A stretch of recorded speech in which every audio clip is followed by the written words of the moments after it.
Again, we work in very closely with the juniors, so the local kids can see, that there's my cousin, and he started off, he was in the under-9s, and then here he is running around out there. And so that's really what we promote to the locals. And again, if you want to play in a really good standard of football against terrific sides on lovely decks, this is the league, this is the one to come to. So that's basically, that's that retention rate. But the other thing as well, we've always invested heavily in good coaches. Robbie Kerr, he's having a bit of a break this year, but Robbie was fantastic. The time that, like the coaching, he had 2 in a row with COVID. Without COVID, I think probably would have gone maybe 3. That was a really good side as well. And he's just a terrific coach of young men, and worked in closely with the senior coaches as well, and then senior coaching again. I think our panel of senior coaches are fantastic, led by Muddy, Robbie Waters, Dal Normington, coached at very, very high levels, played at the highest level. Sean Cassidy, Brad Spear, these sorts of guys. They want to play for their local community. I know you're hands-on, John, with the playing group. You've been there for a while. I actually beg to differ when you say you haven't got any recruits this year, because Pat McKenna's a recruit, because you didn't have him for, the majority of last season, so to bring him in, that's a really good addition. Yeah, good call, and my bad there. If Brian's listening, he'll probably give me a bit of a whack for that. Pat's been terrific. He's just really managed himself well. Hasn't gone too hard, too quick.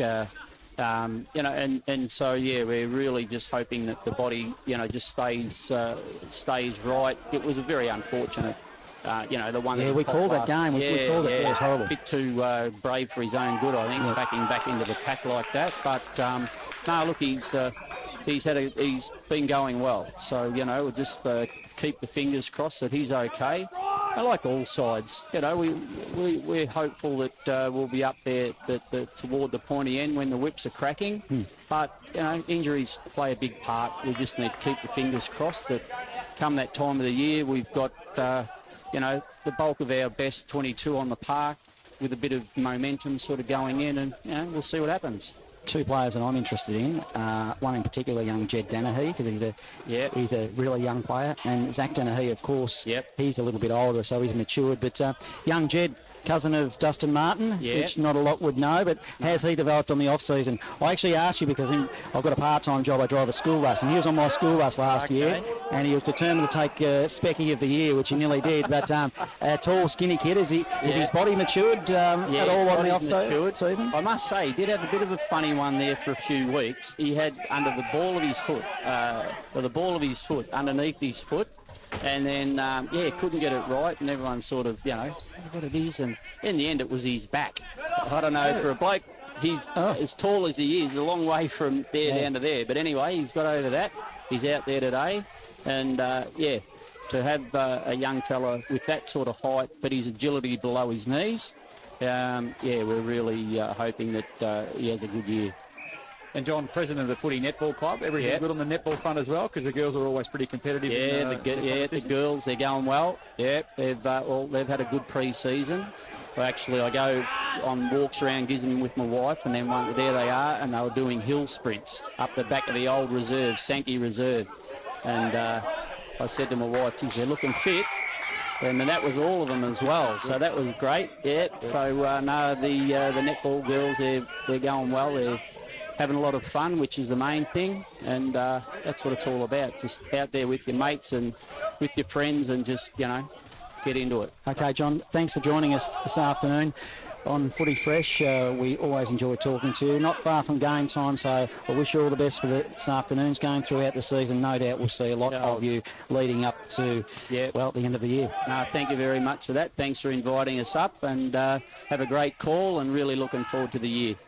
4 minutes here into the final quarter. Sandhurst 6-7, 43 in the reserves. Gisborne are 6-6, 42. We'll have an in-depth look at this game this afternoon at the QEO. There's a lot of people here enjoying the sunshine, so if you're around Bendigo area and you're looking for something to do and you're looking for a game that promises to deliver, this is probably the one at the home of country footy, the QEO, where local footy lives at Fresh Bendigo. Go free, you go free, Peter.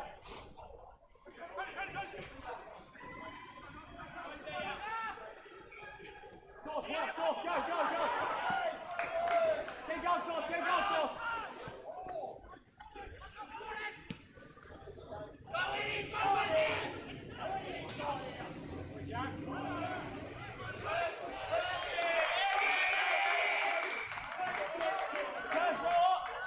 Roll up, Josh, roll up. Get on this board.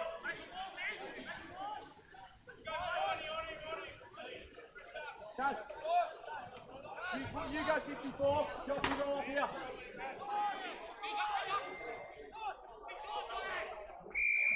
Jackie's back. Mark to roll up here. Josh, you go 64. Split it. Jack, you roll up here. Yeah, split him there, Jack. Split them two. Jack. Split them two.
Navarre, Natty Bialaba meet Lexington, and Maldon take on Carisbrook. Before we preview the game here at the QEO, anything stick out to you in that competition this afternoon, Cameron? Yeah, well, we talked about what Gisborne might be like. If Gisborne's no good, then I could only imagine what Maryborough Giants will be doing travelling over to Trentham at the moment. You could get anything over in Trentham. So the Giants get their second look at the new club. They're up against Trentham, as I mentioned, at Trentham. You'd expect Trentham will be a little bit too strong. Trentham will probably be thereabouts again towards the end of the year. Talbot and Avoca also shapes up to be a good game as well. Like two sides that I think will be middle of the road. So really interested to see. I'm not sure if you know too much about the MCDFNL, Jace, but Talbot Avoca is probably the game that stands out to me. Newstead Harcourt. Newstead very disappointing against Denali last week, so you would think Harcourt would win that game. Denali up against Navarre, which have lost quite a lot of players, so I'd expect Denali not at home. They're not going to be at their home ground till round 6 due to redevelopment of the netball courts, and the club made the decision that they didn't want to play the football and the netball at alternative venues. What's your thoughts on that before I go to the next game? So they're playing at Maryboro's ground, which is Hedges Oval. I think it's a great thing that they want their teams to play together. I think that's logistically just be a club when you've got trainers and everything that actually support both football and netball. It's impossible to actually get those volunteers to support. A split ground would be too difficult for netball and football, so I think that's a really good decision they made. Just on those games that are there's a couple of games that stand out to me, and that's the Newstead Harcourt one. Obviously, a lot of history between those two sides as well, so I think that'll be an interesting contest, and that underlights that Newstead is a nice sort of setup, and it's it'd be interesting to sort of see how that one goes. And I think the Maldon Carisbrook game's a cracker. That should be a really good contest. Yeah, Natty Bialba are at home against Lexington. Natty Bialba coming off a big win against Avoca last week, and Lexington, who defeated Maldon, and some people thought might have been a little bit of an upset. So both those teams go in full of confidence as well. And Maldon and Carisbrook. Maldon obviously dropped that game, and Carisbrook always thereabouts. They'll be disappointed after losing the game last week. So that also shapes as a big game for both those two clubs, because the loser will slip to 0-2, and statistically 0-2 can sometimes be a fair way back, Johnny. Yes, it is a long way to go, and as we mentioned, it's not as bad as 3 games back before the season starts, is it? No.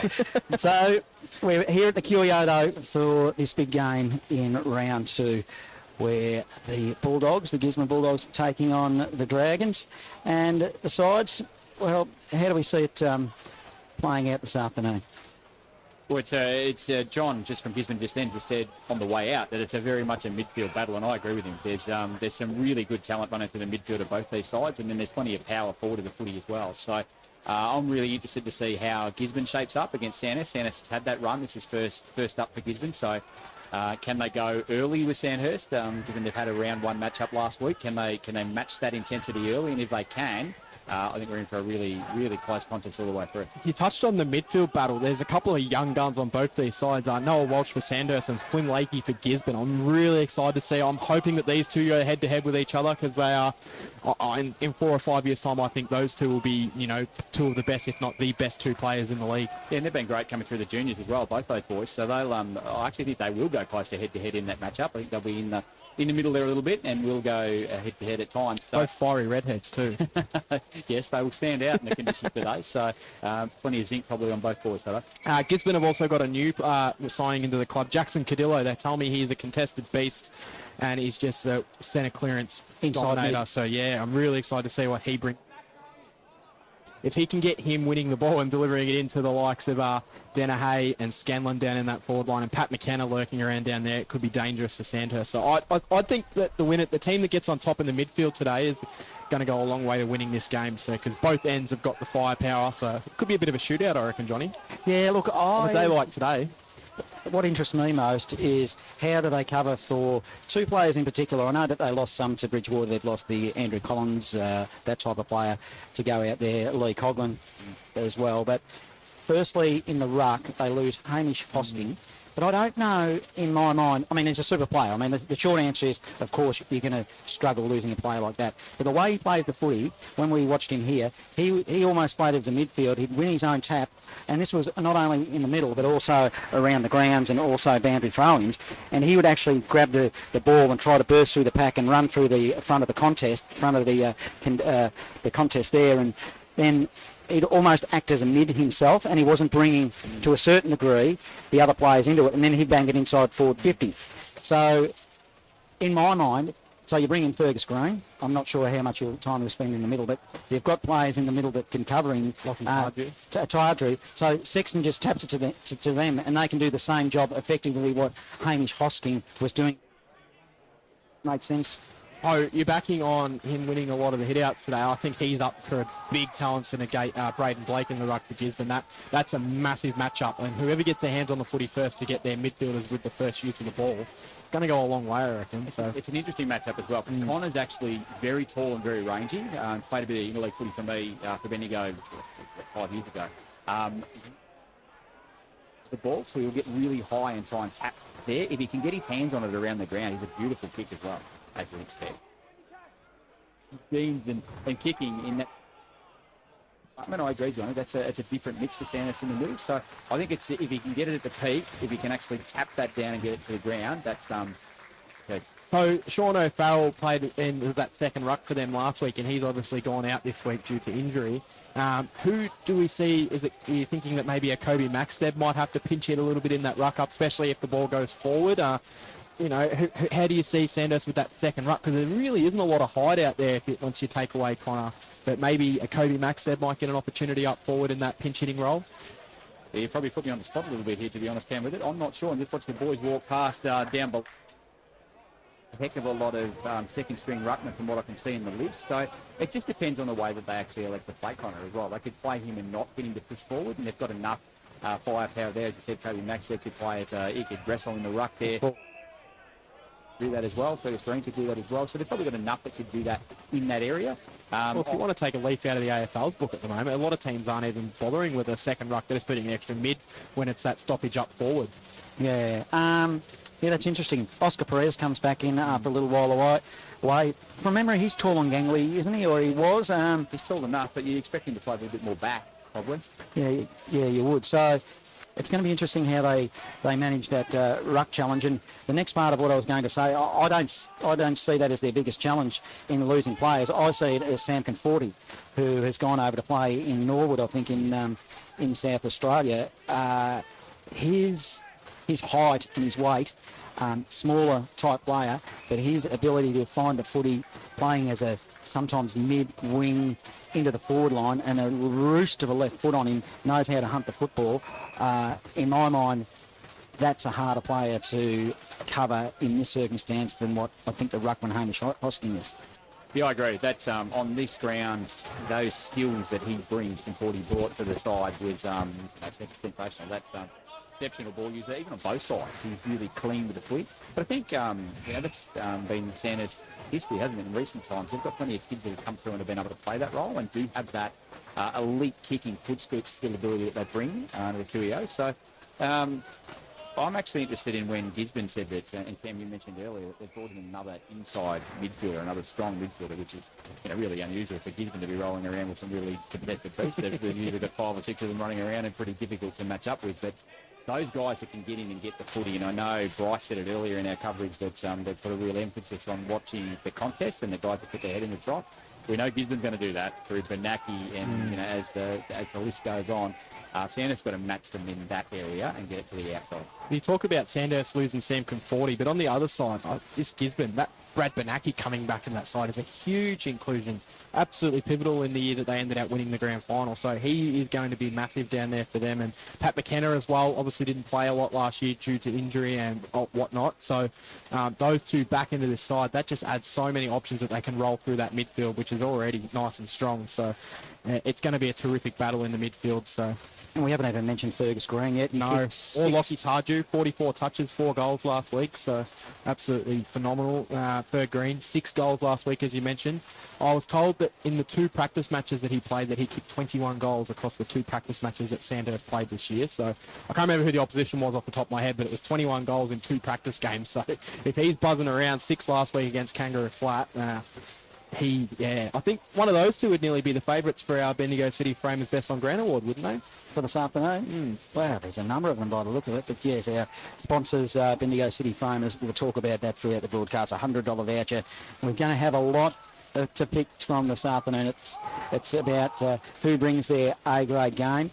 Andrew Collins is out, so but they've got a wealth of riches down forward. It probably gives the opportunity, if Fergus Green's kicking goals, you've got Kobe Maxted down there, who we haven't really mentioned in the goal-kicking capacity. That all of a sudden frees him up a little bit as well and takes the pressure off him. Well, I saw a stat off last week's game against Kangaroo Flat, Jay. So Kobe Maxted, Fergus Green and Wright, 25 marks inside forward 50 between the three players last week. That's just unheard of. 25 marks inside forward 50 for three players. Yeah, I saw a little bit of that in the footage as well, Cam. It's actually impressive at Sandhurst, and they channel the ball through those big guys, as you mentioned, or not, they're not all big, but they channel it through different players. But that's the most impressive part. You could see on the footage that Kangaroo Flat were filling back in front of Fergus Green a lot of the time.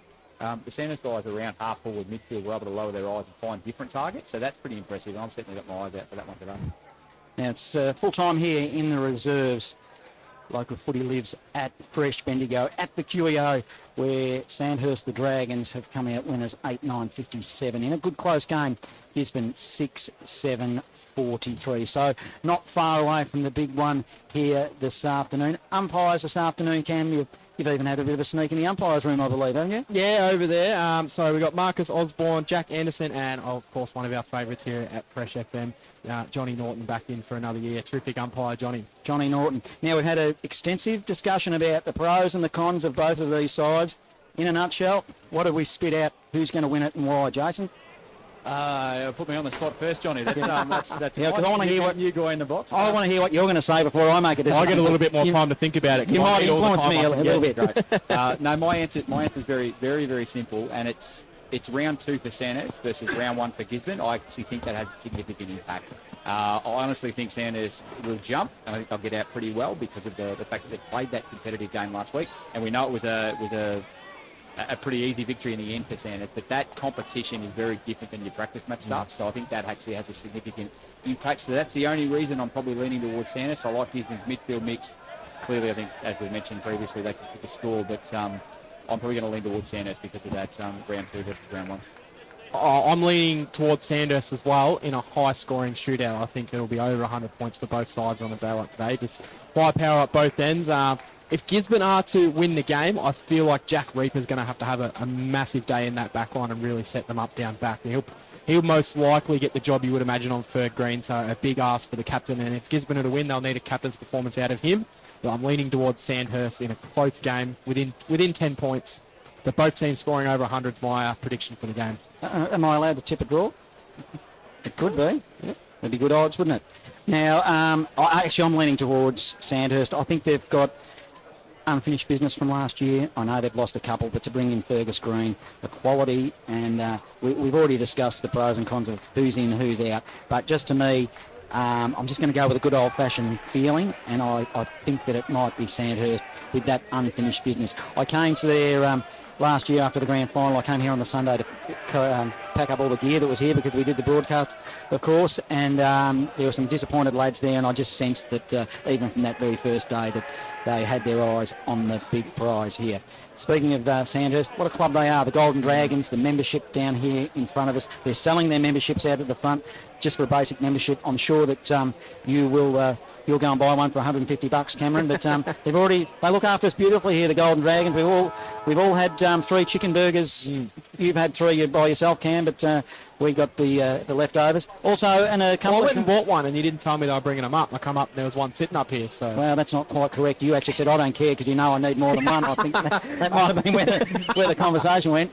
Just Sandhurst, big roar as they ran out on the ground. James Coughlin, as we mentioned, 400 games for him, so might be another reason for the Sandhurst boys to be up and about. James Coughlin, legend of the club, 100 games. Well, legend family of the club, son of Frank Coughlin, been around a long time. Very big name across the Sandhurst Footy Club, isn't it?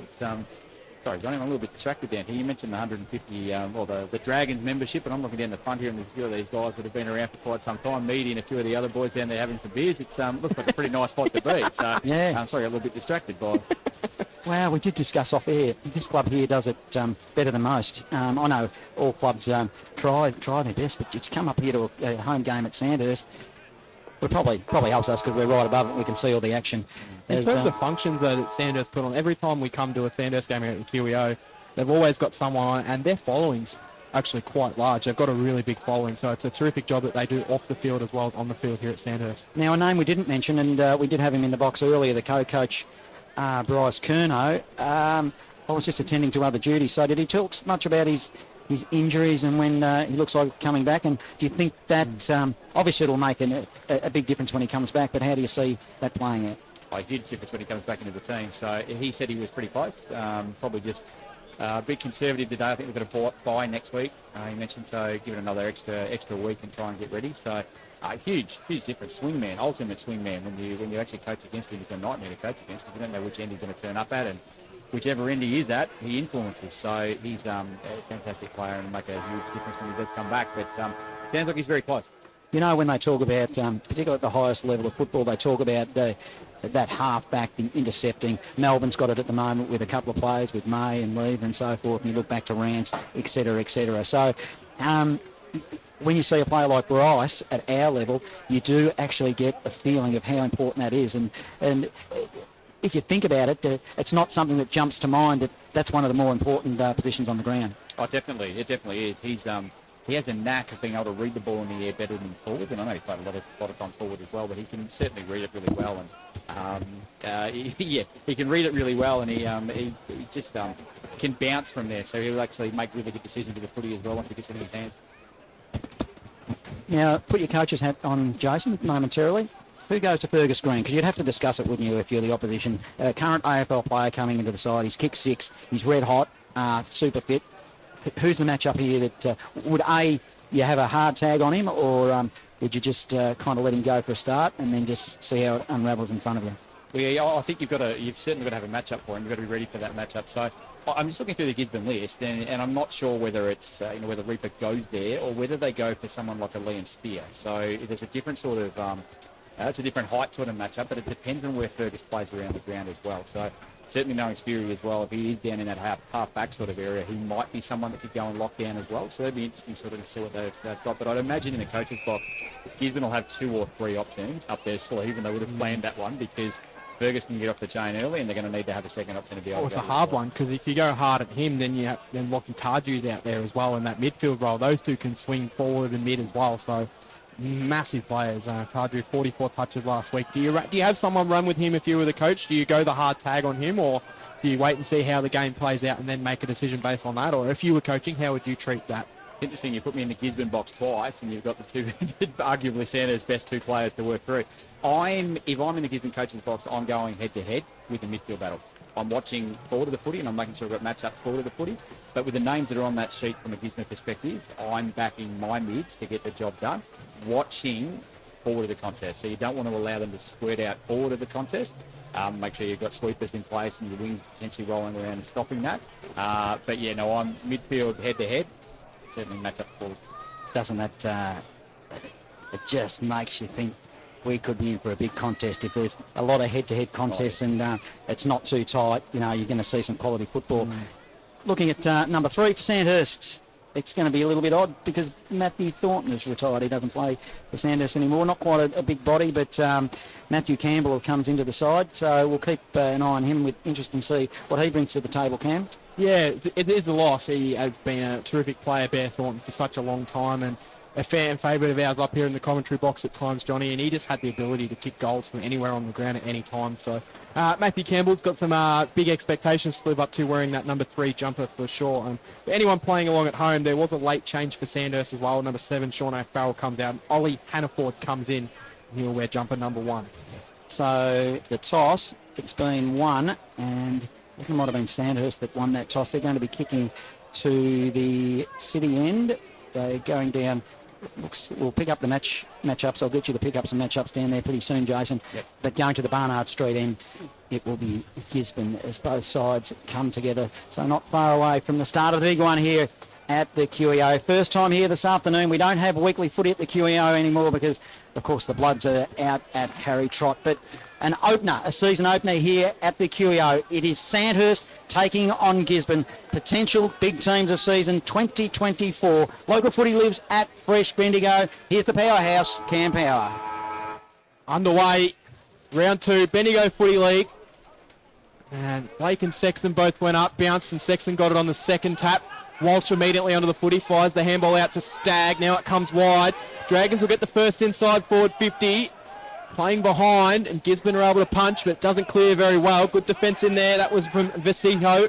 got the handball out with Jed Dennehy, sends it down the line, and it is intercept mark for the Dragons. It's in the hands of Lockie Hood. So the ball goes inside forward 50, and it's a mark taken by the Dragons, so they'll get the first shot at goal. It's with Maxted. He's wearing the number 4 Guernsey last year. I reckon he might have been 15. So Maxted, he's graduated to Andrew Collins' number, and he'll line them up. The man on the mark stands at 40. Slow and deliberate. Spins the footy in his fingers. Maxted to put the first goal on the board under a minute for the Dragons. 1 step, 2 step, 3 step, bang, it's a goal. It goes 5 rows back, and that is the opener here at the QEO. Sandhurst a 1 goal straight 6. Gisborne are yet to score. Score sponsor Parsons Towing in Castlemaine. Local footy lives at Fresh Bendigo. Johnny, I haven't got the matchups down to Gisborne in there just yet, but you could see straight from the start that there is an effort from Sandhurst to move the footy forward and get it on the outside as fast as they possibly can. That stoppage was really clean and move the guys straight forward and get an attacking entry into the forward 50. So great start from Sandhurst. Back in the middle we go. Again, Sandhurst going up, 1 down. Benaki's in there early for the Bulldogs. Big afternoon for Brad Benaki back at the Gisborne side. Sandhurst, they'll again win the clearance. They bring it out towards the grandstand wing position. It's in the hands of Connick. Connick's fed off the handball to a teammate who's kicked down the line. And trickle out of bounds right in front of our broadcast position. True centre wing position here. Grandstand side of the QEO, which is absolutely bathed in sunshine. We're 2 minutes into this one. Sandhurst 1 goal. Gisborne yet to score. Umpire will throw it in. True centre wing, broadcast side. Up they'll go in the ruck. Sexton won it to the front of the pack. Trying to don't argue there for the Dogs with Johnson. Might be a free kick. It will be. And we don't usually give the reserve score, but we will, thanks to Richards Jones out at the Maryborough game. Kangaroo Flat 35-21, 231. Kangaroo Flat to Maryborough did not bother the scorer. So let's hope that's not what happens this afternoon in the senior game. As the Dragons have it on half back, it'll be Tardrew, the old 1-2. He ended up with it. He gave it to a teammate in Mills. Mills goes to the outer side. Geez, they're winning a lot of possession of the footy here. It's with Ruff, the Dragons. Ruff on half back, swimming pool side. Dumps it down the line, looking for Maxted. Front and centre. 3 is there for the Dragons. Ground level, they dive in after the footy defensively. Spear doing well. Umpire's letting it go a long time, and we'll have a ball up. 6 playing 0, Sandhurst lead. Structure really interesting here, boys, too. That's actually Gisborne 1-on-1 most of the way around the ground. So Blake got first hands to it for Gisborne, but it's gone straight back over the boundary line, and we'll have a replay. This time it'll be a boundary throw in as opposed to a ball up. The boundary umpire far side here of the Queen Elizabeth Oval.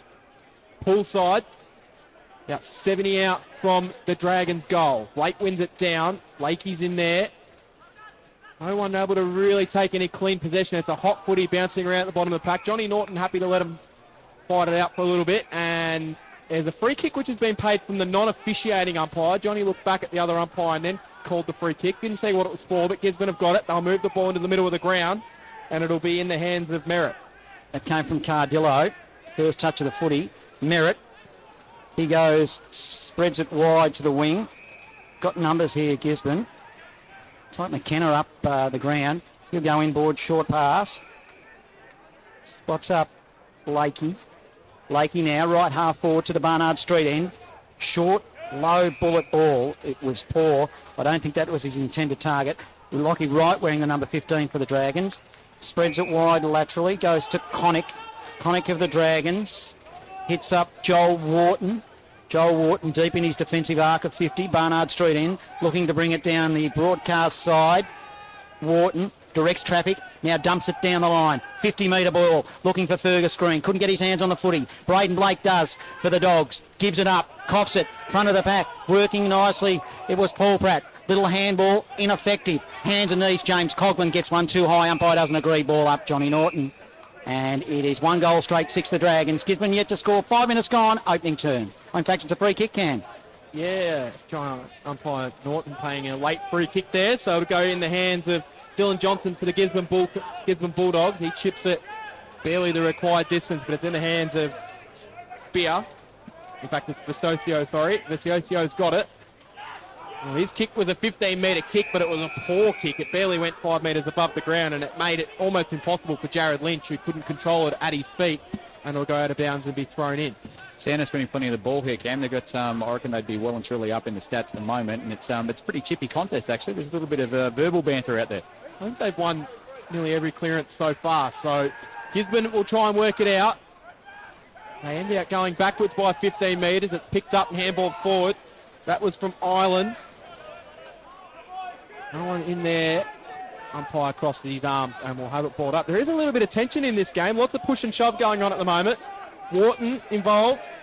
Go to with Macklin Lord for the Bulldogs. Ball up. Blake wins it down. Lakey's got it. Handball's back to Spear. Hard up against the boundary line. Thought about kicking down the line, but decides I'm happy to take this one over the boundary. And we'll get it thrown in. 60 out from home. Good hot contest early. Plenty of feeling in this one as well, Johnny. Certainly is, Cam, as Blake will do the ruck work. Good bit of work, Sexton getting involved body-wise. Hurried kick inside forward 50 Dragons. Swooping on it for the Dogs was Shapano. Handball over the top. That was ineffective handball by Graham, but they've got the safety of numbers. They move it to the outer side wing, swimming pool side. Cop up.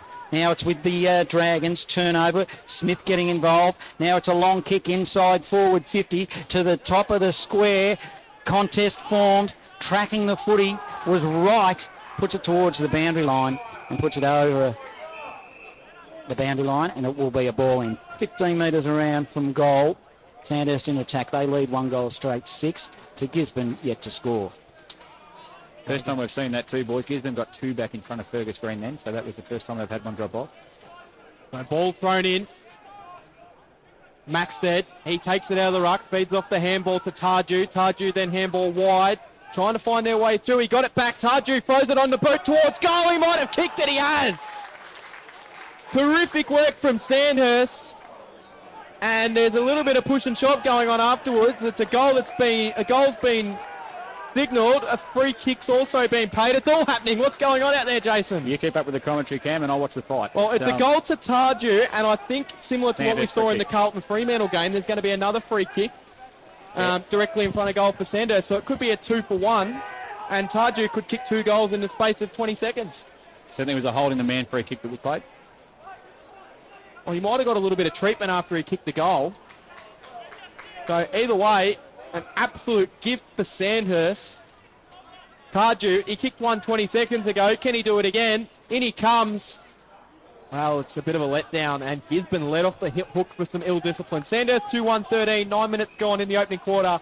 Gisborne yet to trouble the scoreboard. Score sponsor, Bendigo City Framers. Local footy lives at Fresh Bendigo. I wrote that one in the book, then, Jason. I had to scribble it out. I did see you writing down. I was wondering, points as well as goal. A little keen on my behalf, wasn't it? It's from the kick-in for Scovey. He sends it a long way beyond 50 to the swimming pool side. Comes off hands, and it will be a ball in. There's Vescovi with their match up there on Fergus Green as well. He's looks to have been okay early. Yeah, well, I haven't called him. Well, I called him once, Fergus Green. 2-1-13. They seem to be doing a lot of the attacking against the Bulldogs yet. They've got the upper hand. They have not hit the scoreboard. Up they go in the ruck.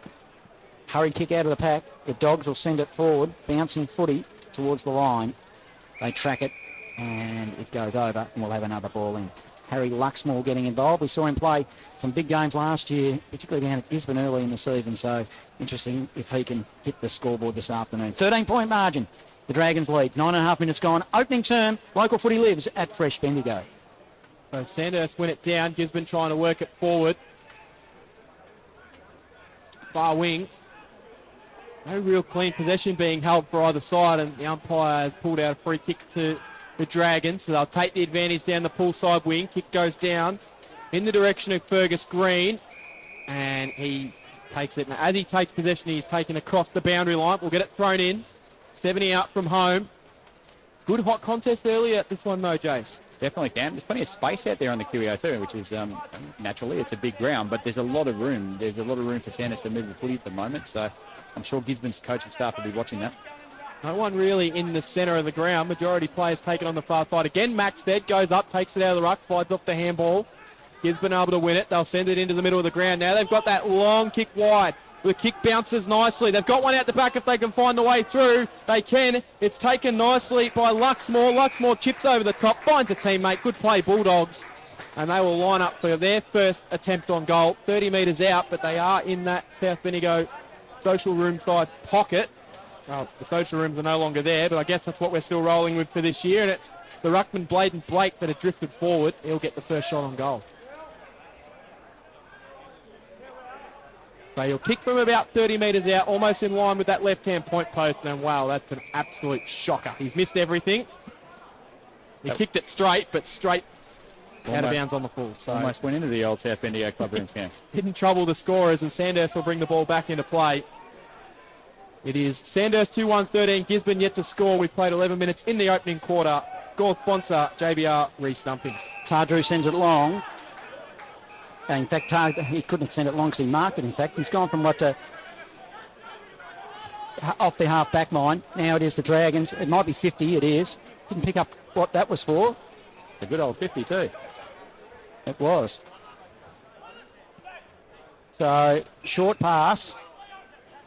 He gets the old 1-2. Stagg getting involved. Now he goes inside forward 50. And it was just nice. Just floating in front of the pack there was Reaper. Reaper short pass. Spear in his defensive zone. City end. Right in front of the Golden Dragons. Goes corridor. Was dangerous but safe. It was aggressive football. Lakey by hand. Dishes it off. Lynch to the top of 50. Luxmore takes a mark. In fact, it was Burke. Then he gives it by hand to Gray. Gray running goalward. Opportunity missed. Minor score. Gisborne hit it, and they are one behind. They trail 2-1-13. 12 minutes gone opening term. Twice Gisborne's got over the top, though, too, of the Sandhurst zone there, so that's actually a positive sign for Gisborne going forward. To Sandhurst, they chip it in and they find Ireland. Ireland handballs off, and now they've got the run through the middle. They handball again into the middle. Good link-up footy through the middle of the ground. The Dragons still working it around out there. Ruff's got it. Forced to go back. Eventually it's turned over, and they'll go inside the forward 50. The Bulldogs come from Lakey. Hard up against the boundary right in front of the players' race on the opposition change rooms side. Ground here at the QEO, right in front of the little race out there where the umpires also walk off. We'll get it thrown into play. They've had some chances in the last 5 minutes, but they haven't troubled the scorers too much as of yet. Kick out of the pack from the Bulldogs, goes towards goal, bounces over the back. Trying to get in there for the Dragons. Just playing around with it. It's in the hands of Ireland. Ireland feeds off, and now they've got some run out of defence, the Dragons. They send the long kick down the wing, which is a beauty. It ends up in the hands of James Coughlin on his 100th game. He gets it, wheels it inside forward 50. It's a strong grab. Is that Fergus? He judged hard. Almost bounced off his chest. He took it on the second attempt.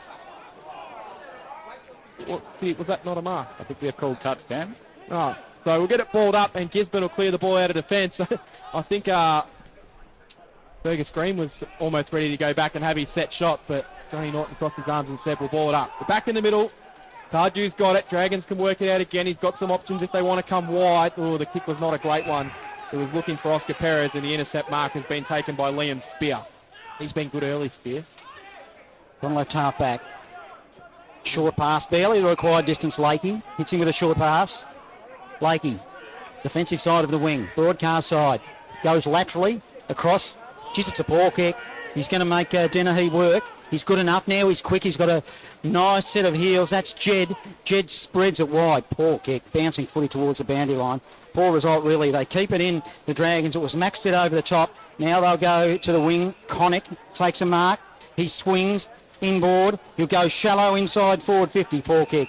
Intercepting mark there. Right, taken by Spear again, getting involved. So Spear's got it. They come wide, the Bulldogs. They're going to come down the grandstand side wing. Down the line they go.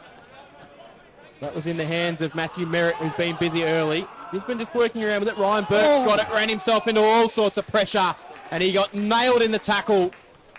And that was a good bit of tackling pressure for the Dragons. And it will be rewarded to Oscar Perez, who's back in this Sandhurst side. Good tackle, boys. Very good tackle. So Perez has got it, taking his time. Made me nervous, though, Jason. The He way he's almost slung kicked him. it into the man on the mark, but off his right foot, got it up towards the top of 50, and an intercept mark for Gisborne will be taken, and it'll be in the hands of Jack Reaper, the captain of this Gisborne side. In another day, you'd just drag him into the ground, wouldn't you, after a tackle like that? You certainly would have. Now it's Merritt. Merritt of the Dogs. Goes back. Hitting the pack hard. Jeez, that was Reaper. But the Dragons keep it alive. Running shotgun there. It's a shot at goal. Wharton. He's wearing the number 1 Guernsey for the Dogs. I reckon we've had a number change, didn't we, Cam? For the Dragons. Ollie Hanrahan's in the number 1. He was the leading Inclusion. So it's Hanrahan. He's getting involved. So we're back up to the wing now. McKenna, hands on the footy. He's good enough. Dennehy, this is Jed, picks it up. Handball's okay. Series of handballs on the end of it now. Running shotgun again is Merritt. Merritt to McKenna by hand. McKenna short pass. Good hit up. They're moving it nicely here, the Dogs. They're starting to find a little bit of system. Scanlon now. He's got a lead on in the pocket. And he honours it.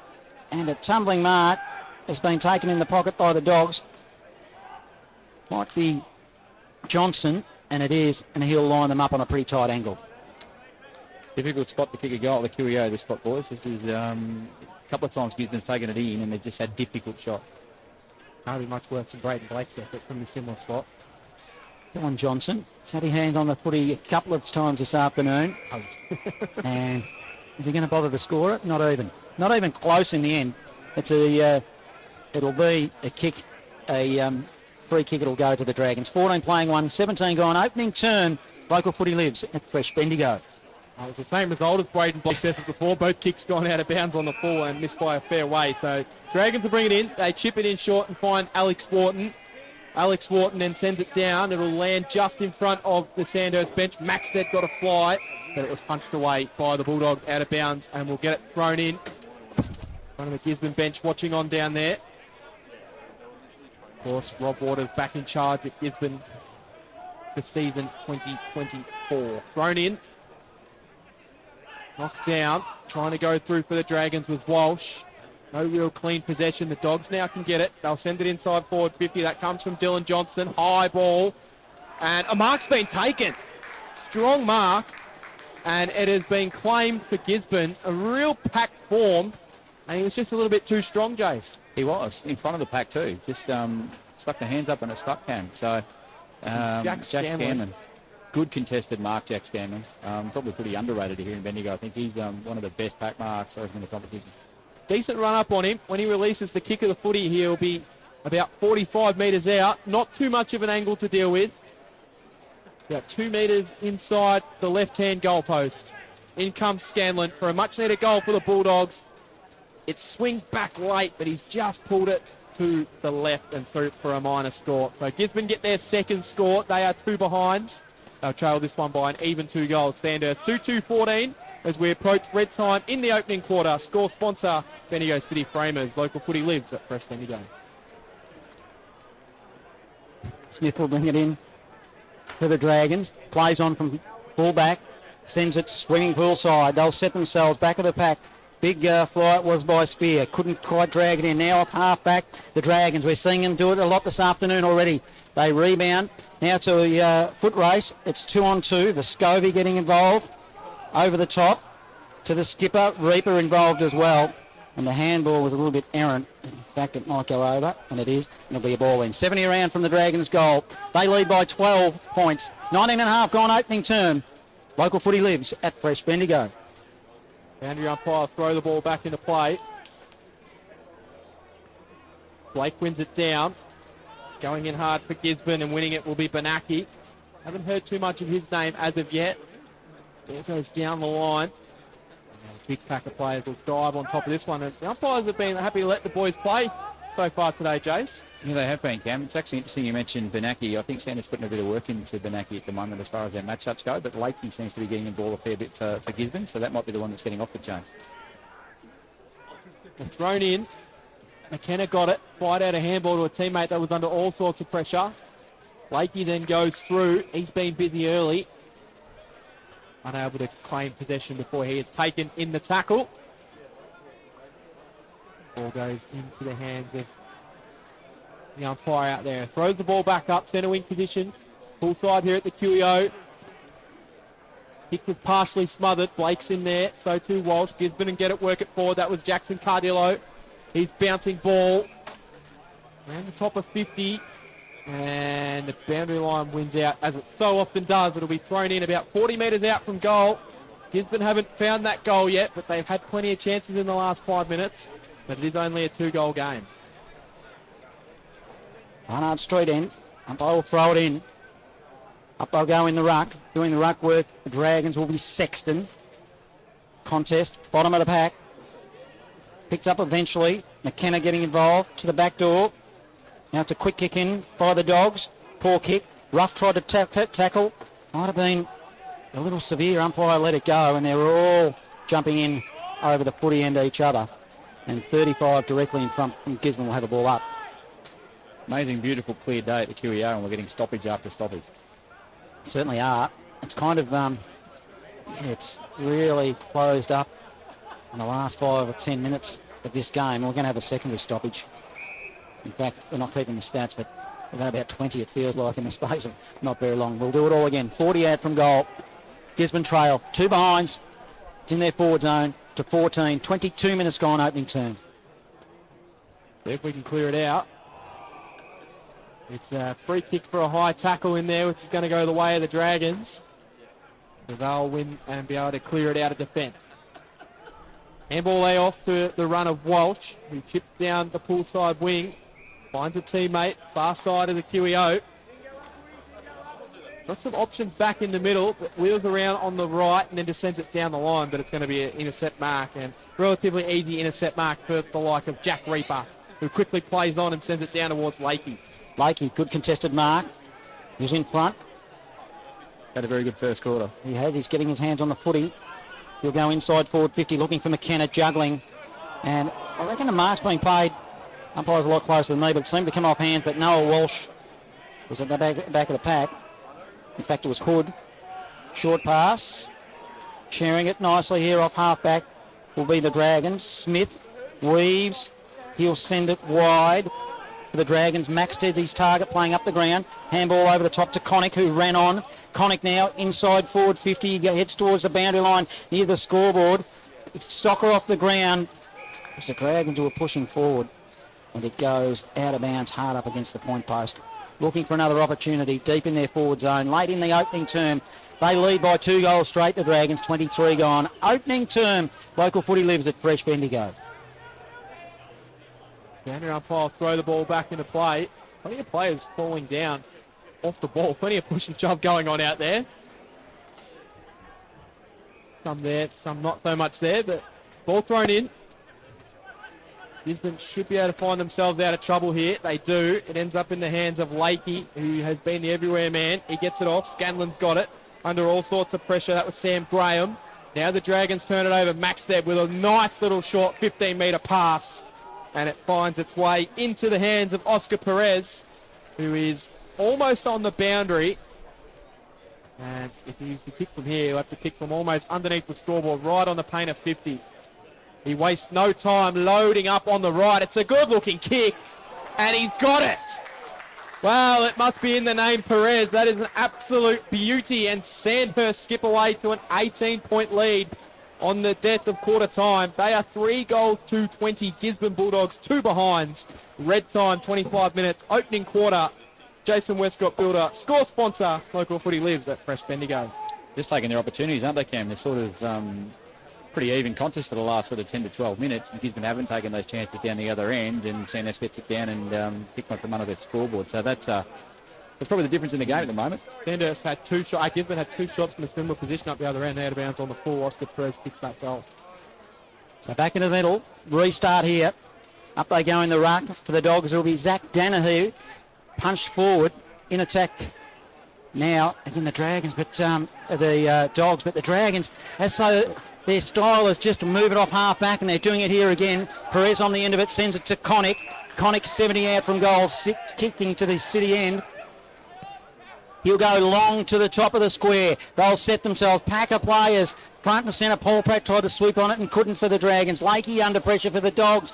They just they work it nicely. Ended up there with the Dogs through Lynch. Lynch probably dangerously decides to keep it alive and puts it corridor. Now it spills out to the outer side wing, swimming pool side. Dogs have got numbers. Smothered kick now. Contest. Turnover. In fact, it might be a ball up. It is on the outer side. Umpire tried to let it get out and it couldn't. And we'll have a ball up. 18-point margin. Dragons lead. 25.5 gone. Opening term. Local footy lives at Fresh Bendigo. Got McKenna up around the stoppage here, boys, too. Ball thrown in. Sandhurst work it forward. Tarju fired off a teammate. Inside they go. Green's got a one-on-one. Kick just carried. Good defence for the Bulldogs. That was really well done. That was Vescovi. And they managed to work themselves out of a little bit of pressure there. And it's in the hands of Lakey. Lakey then chips and finds another teammate. And Gisborne can really control the footy as we head towards quarter time. Kick goes down the line, pull side, spills out the back. Here's a chance for Benaki. He fires a handball over the top. Now they've got the chance inside 450. It's a 3-on-2 if the ball hits the ground. Should be a chance here for the Dogs. Great defence by Sandhurst. They're content to see the boundary. Deliberate. And, well, insufficient intent. I think it was there, and it is going to be a free kick up against the boundary. I'm not sure who the offender was, but he was quite happy to tap the ball over the boundary line, which is about 10 metres away.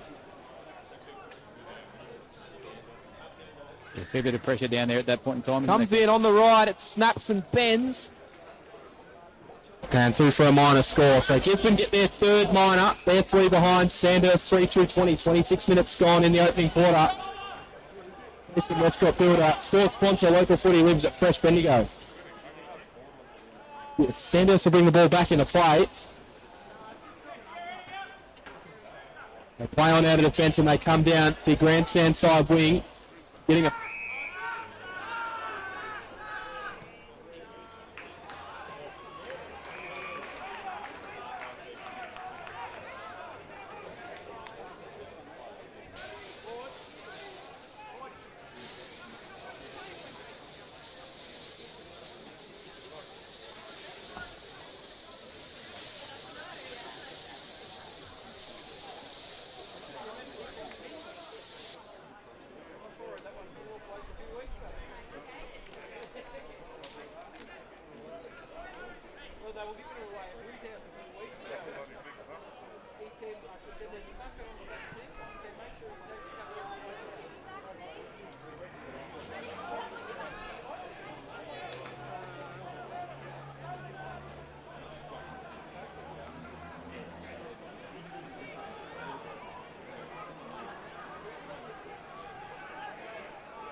That's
Funny, Cam, we said off air, this is a long way from over. I know Gisborne's failed to hit the scoreboard yet as far as the major goes, but the game just feels like there's a chance for Gisborne to get back into this really, really quickly.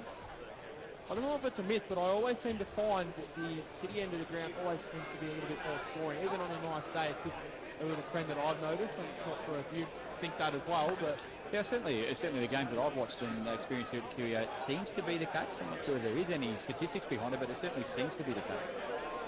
So the second quarter is about to get underway. It is Sandhurst leading this one 3-2-20, Gisborne 4 behind. Cracking day for footy, cracking crowd. But we are a little bit delayed as we wait for the crowd to clear off the ground. Times the quarter time huddle. Plenty of Sandhurst support here.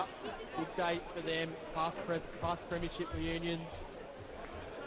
And of course, they're selling plenty of memberships as well in their Golden Dragon function. So the Dragons have got a 16-point lead in this game. The second quarter is about to get underway once we wait for the crowd to clear off the ground. Big crowd trying to clear through a little small space. It will open up more fences to clip the game, the crowd up a little bit quicker, I think, does. I used to jump the fence, I must admit, Cam, but that probably might be beyond me now. I might not be able to do that. But yeah, but the wider gate might work.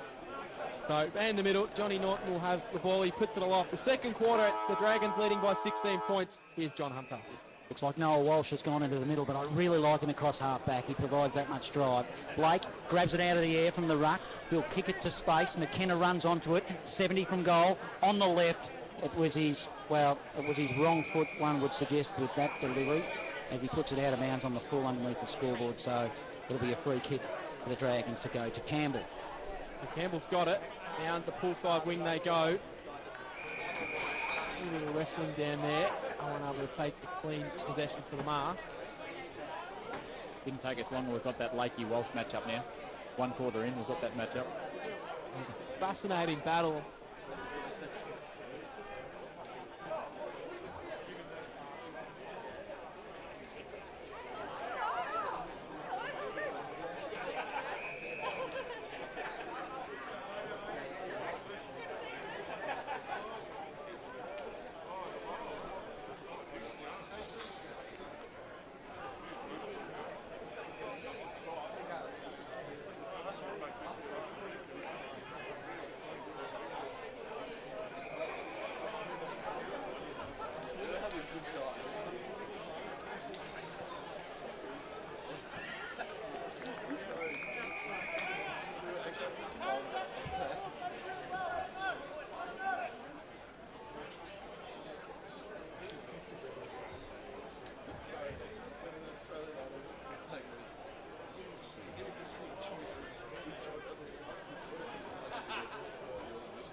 There's a little bit going on off the ball as there has been all afternoon.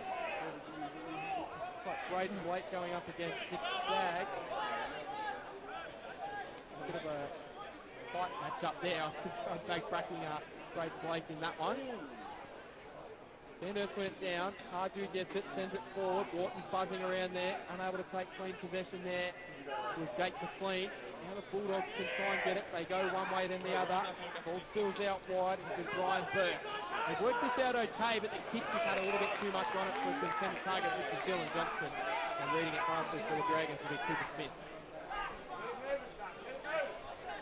Smith now goes across half back. Dragons bring Mills, Tardrew across half back. Now they'll release to the outer side. This is where they look good, the Dragons.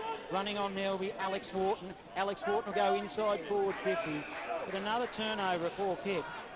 So a series of errors by both clubs at the moment. Now the ball comes out from the Dogs and another one. The target was Lord, but they kicked it out of bounds on the full Dogs. Got to be free kick to Joel Wharton. Doesn't muck around. Puts it into the hot spot. Top of the square. Running on towards Fergus Green. He hasn't been prominent so far this afternoon. Has a flying shot at goal and puts it through for a minor score. So it's 21 playing 6. Sandhurst lead 8.5 gone. Second turn. Local footy lives at Chris Bendigo. He'll bring the ball back into play.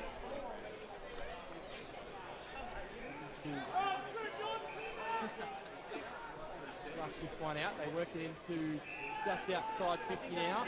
Options on the handstand side if they want it. They kick short. It finds Dennehay.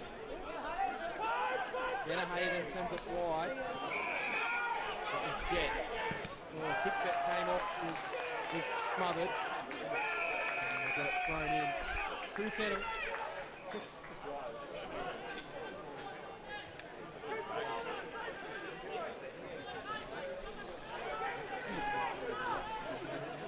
Wasting no time, we'll throw this ball back into play. Right in front of our broadcast position here at Queen Elizabeth Oval, which is absolutely bathed in sunshine. A fantastic day for footy. Ball spills out the pack. Lakey's lurking, couldn't get it. Sandhurst will get it. With Zach Calpratt, sends it high inside forward 50. Trying to get it. They might have been playing for a little bit of a hold free kick there. Lockie Wright didn't come. Ball spills over the back and then punched off hand. Out of bounds for a boundary throw in. Deep inside forward 50 for the Sandhurst Dragons. Pile throw back in. Muck around. Well, it did muck around for quite a while and then he threw it high in the air, waiting for it to come into play, and now we'll have a stoppage. So not reaching any dizzy heights when it comes to a spectacle, that's for sure, Chase. No, certainly not. Into the flat, still leading over at Maryborough 35 to 25. Castlemaine 37 to 9. They trail against the Blokes. As the ball comes to the wing, Broadcar side, it was a kick out from the Dogs that was ineffective. So Alex Wharton for the Dragons will get a free kick. Plays on. Long and high. He'll be looking for Green down in that forward zone. Big punch. It was very good by Zach Dennehy of the Dogs. Puts it out of bounds. And it will be a ball in. Big fist. 21 playing 6. Dragons. They lead. Dogs haven't hit the scoreboard yet in a major way, and it's 11 minutes gone second term. But they're still right in the contest. Gisborne only 15 points behind. You just feel like this next goal of this game is going to be absolutely crucial. Goals are pretty hard to come by, which is certainly going against my prediction of a real high-scoring affair this afternoon so far. Ball goes back to the bottom of the pack, and again we'll get another ball up, which has been a bit of a theme of this quarter. We hold ball up. Just what's hard to do at the stoppages here, boys. They're trying to open up space for getting through. Notice that last one, he came straight through unopposed. Ball Ball goes up. Maxwell went down in the ruck contest.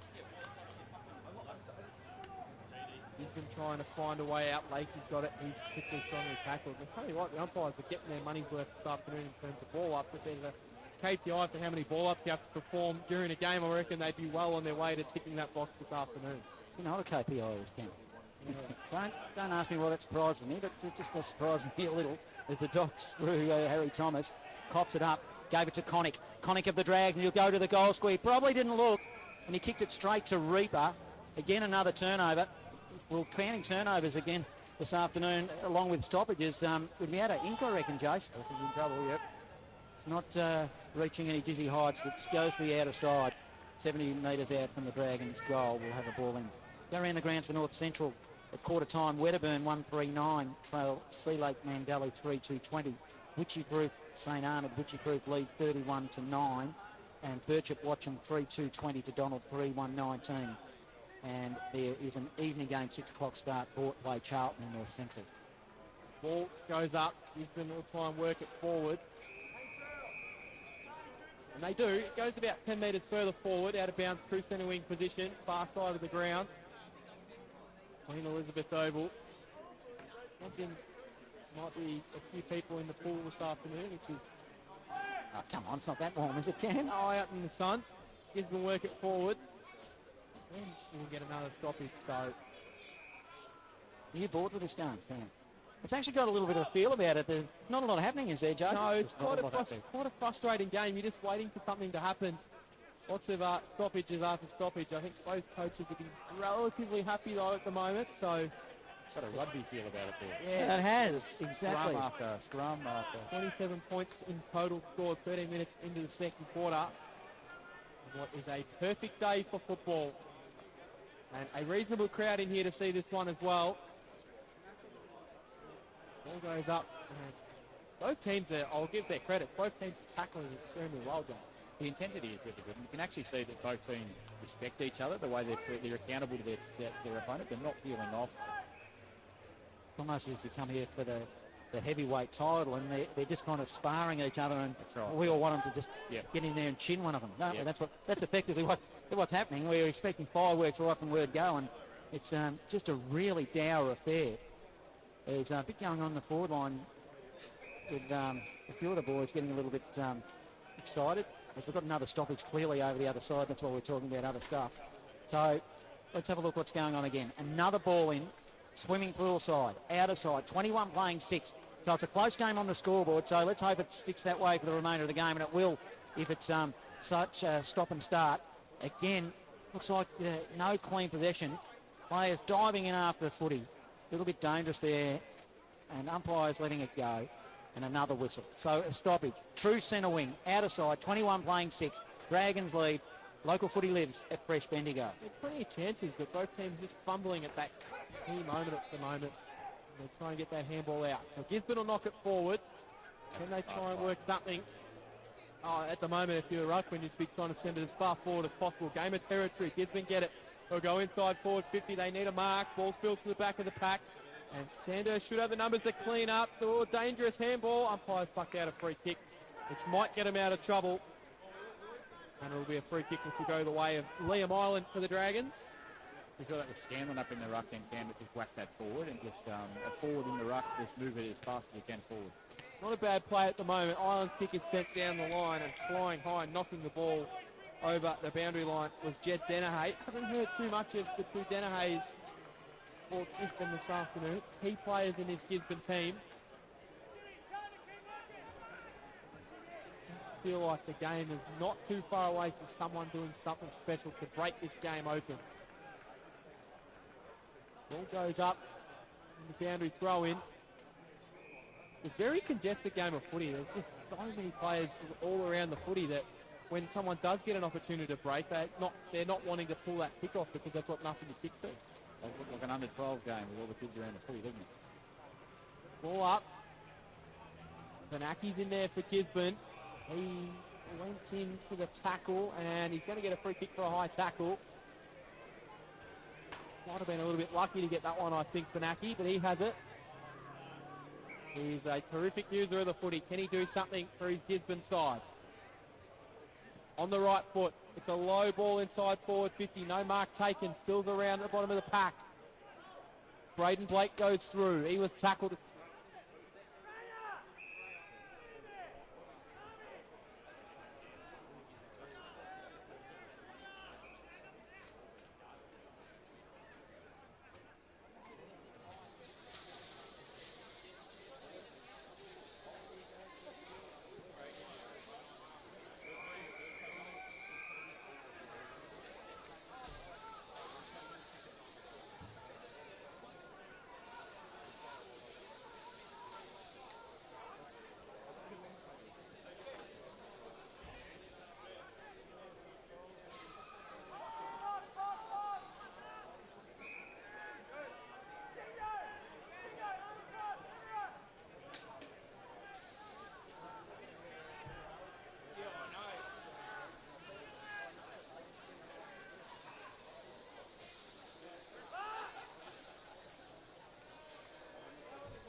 Goes up in the middle. Blake gets it. System trying to string 2 goals together quickly. They do. They'll probably be happier with the two sides going into the half. Find another one before half time and have it within a 6. Ball up in the middle. Walsh has got it. He's tackled as soon as he gets to their middle ball. This centre managed to work it forward. Isn't it like rugby? Without really getting much of a possession, they've worked it from the centre to about 60 out from home.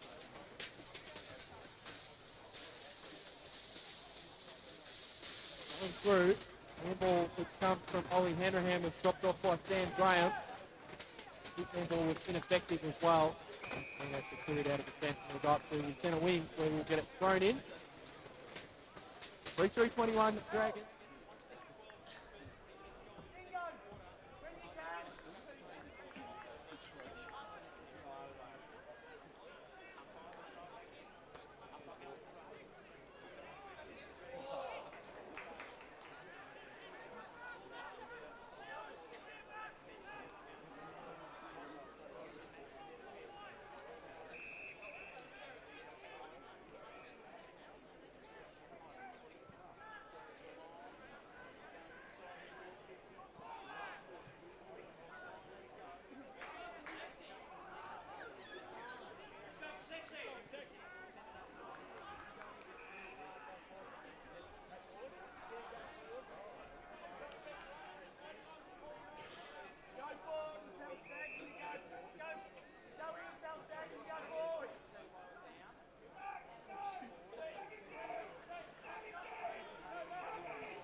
guaranteed. You can do it at City Framers. You can do it by capturing your glory days, capturing moments and creating unique memories for teams or individuals. You can do it by remembering this year in sport. You can do it with a framed jumper, poster as a club trophy or glory days keepsake. Fresh sponsor Bendigo City Framers proudly support Bendigo football in 24. As a matter of fact, you can do it now. Steve Barty Gas is your local supplier of household, LPG cylinders, forklift, industrial and hospitality gases. They refill or exchange barbecue and camping cylinders and have a range of lubricants and greases. Steve Barty is a local bloke and has serviced Castlemaine and surrounding districts for over 40 years. For great service and competitive prices, contact fresh sponsor Steve and the team on 5472-1262 or info@stevebartygas.com.au. Fresh sponsor Parsons Towing Castlemaine is a 24/7 towing service covering all your towing needs, from accidents to breakdowns. Parsons Towing can handle anything from cars, trucks, buses, machinery, containers, even motorcycles.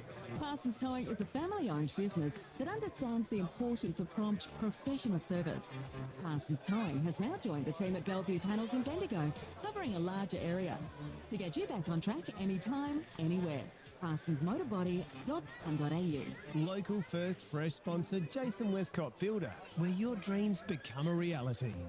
Whether it's crafting bespoke 5-bedroom homes or breathing new life into cherished spaces with renovations and extensions, they're there for you every step of the way.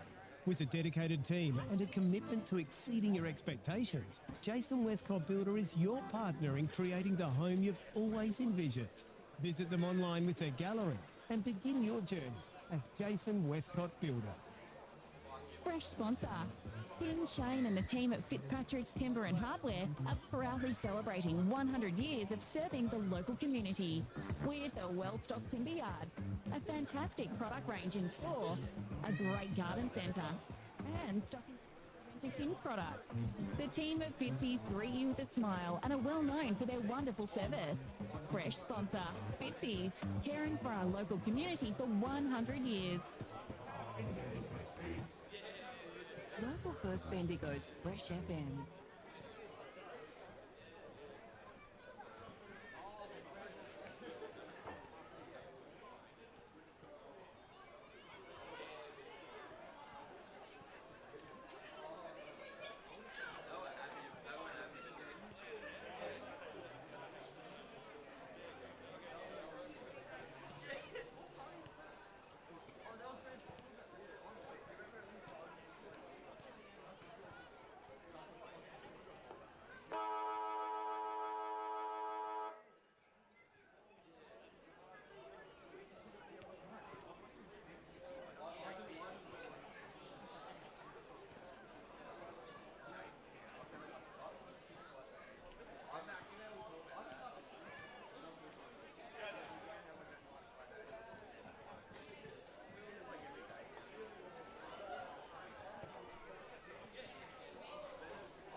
the Storm. And here at the QEO, it is Gisborne trailing 2-6-18 to Sandhurst 5-5-35. And also we'll have a look at North Central. I'll get you those scores as they come to hand. You MCD for Nell, Cam, half-time? Half-time score, Denali, they were comfortably ahead of Navarre. 10 goals, 1 to 3 goals straight was the half-time score. And they also won the reserves by 67 points. So a good day so far for Denali at their temporary home ground of Hedges Oval against Navarre. And I'll get you to give us some better players shortly, Jason, but we're just about to get this one underway. The players are out and about in the QEO, drawing long shadows, perfect conditions. Sun is shining here. So it's half-time, just about to get the third term underway. 2-6-18 Gisborne, the Dogs. They trail Sandhurst 5-5-35. Local footy lives at Fresh Bendigo. Here's Cam Power.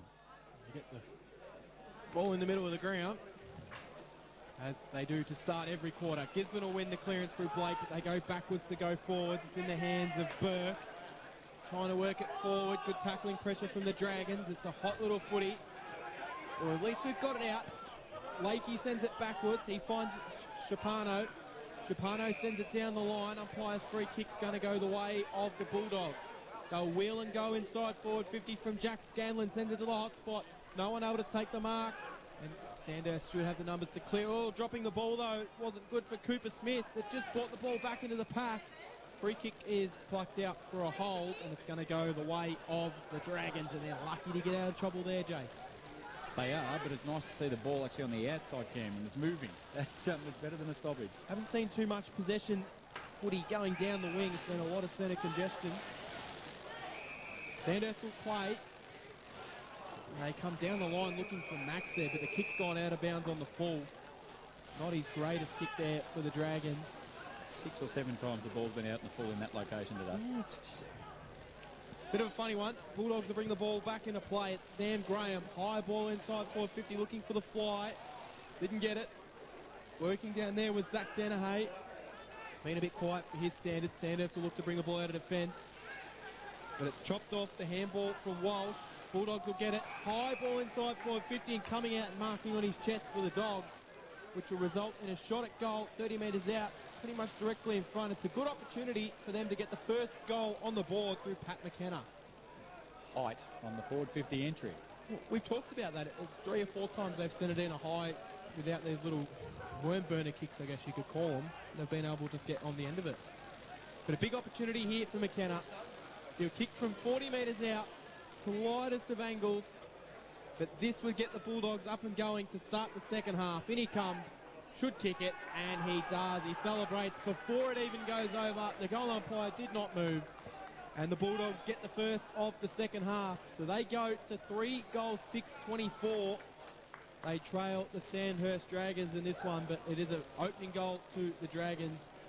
5-5-35, 2.5 minutes gone. Third quarter. Jason Westcott Builder, score sponsor where local footy lives at Fresh Bendigo.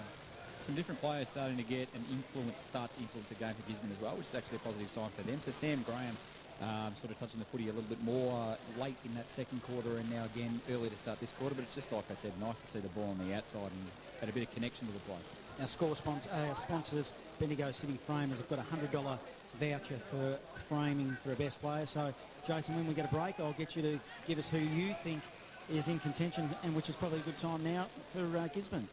For Gisborne, it's probably their captain. At the moment, has actually been pretty good down back, Jack Reefer. And the defenders largely have been their best players, along with Lakey through the middle. So we've got a secondary. It was a ball up as a stoppage from the restart in the middle, and we're going to have a third one as Lakey tried to emerge. In fact, it might be a free kick. It'll go the way of the Dragons. Didn't quite see what it was for. Now it'll be a long kick by Paul Pratt. He'll go shallow inside 50, bounces to the back of the pack. Mopping up work, Bulldogs ends up with the skipper. Through Reaper. Reaper goes to Spear. Kick is long towards the wing. Hits the pack hard. It was nice by Dennehy. This is Zach. Zach on left half back. Ran into a bit of trouble. He had no awareness of, well, 3 Dragons around him, causes a turnover. Handball ended up with Paul Pratt. He goes inside forward 50 to the hot spot. and luckily the skipper is there to take a mark in Reaper. Just no awareness whatsoever, Jason. No awareness, but I like it. It's actually trying to make the play, try and move it on. Well, we've seen a lot more of the ball in the movement in this first 4 minutes of the third quarter. We're hoping for it to open up a bit, and so far it has. That mark was juggled by Scanlon. Umpire said he had enough of it, much to the disgust of the Sandhurst player on the mark. But Scanlon's got it. True centre wing position for the Dogs. They've got the opening goal of the third quarter. The margin now sits at 11 points. He decides to go short. It's in the hands of Dylan Johnson. Johnson will send it in and look for a fly. Coming across from the side, McKenna knocked it forward. Here's a chance for the Dogs if they can work it out. Cardillo's down there. Sandhurst do well to force a stoppage. We'll get it thrown up. In fact, it may have actually gone over the boundary line, so we'll get it thrown in. Inside forward 50 for the Dogs. They've got all the running to start the second half. Knocked down. Tarju's kick was partially smothered. High ball coming out of there. No one able to get on the end of it. Went about 15 metres high, but only about 5 metres forward. And the umpire will ball the ball up. 50 out from goal. Dogs are looking to press. Blake's got it. High ball will just go inside forward 50. Big fly coming across. Strong grab. That is a really good fly and a strong mark taken. He's backing himself in to go back. He'll have to kick it all of 50 metres. Harry Luxmore. But that was a nice grab again with a high ball inside forward 50. It's interesting. It's not the way you want to take the ball inside 50 every time, but certainly you give it a bit of height. These forwards seem to jump at the ball really well from a Gisborne perspective. So Harry Luxmore will kick from right on 50 when he releases the ball. Oh, that's an absolute shocker. Doesn't make the distance. And in fact, it nearly went out of bounds on the full. But it is touched over the boundary. That's not his best effort. I'm sure he'd like to have that one again, Jace. Yeah, he certainly would. Wasn't the best strike of the football. But good positive signs for Gisborne camp. You'd almost rather that than a behind, though, because it forces the ball to stay inside forward 50 from the stoppage. So can Gisborne get on top? Going down. Walsh chases after it, as does Cardillo. I haven't heard a lot of him so far. Big new recruit for the Dogs this season. Big crowd here, as you can hear in the background. Ball thrown in.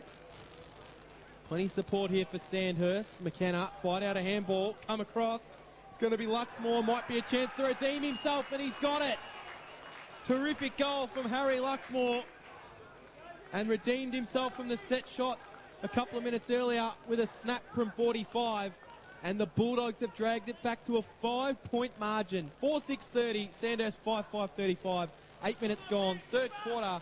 Bendigo City Framers score sponsor where local footy lives at Fresh Bendigo. Funny game, isn't it? Set shot, plenty of time. Take your time, think about it. Miss it by a mile.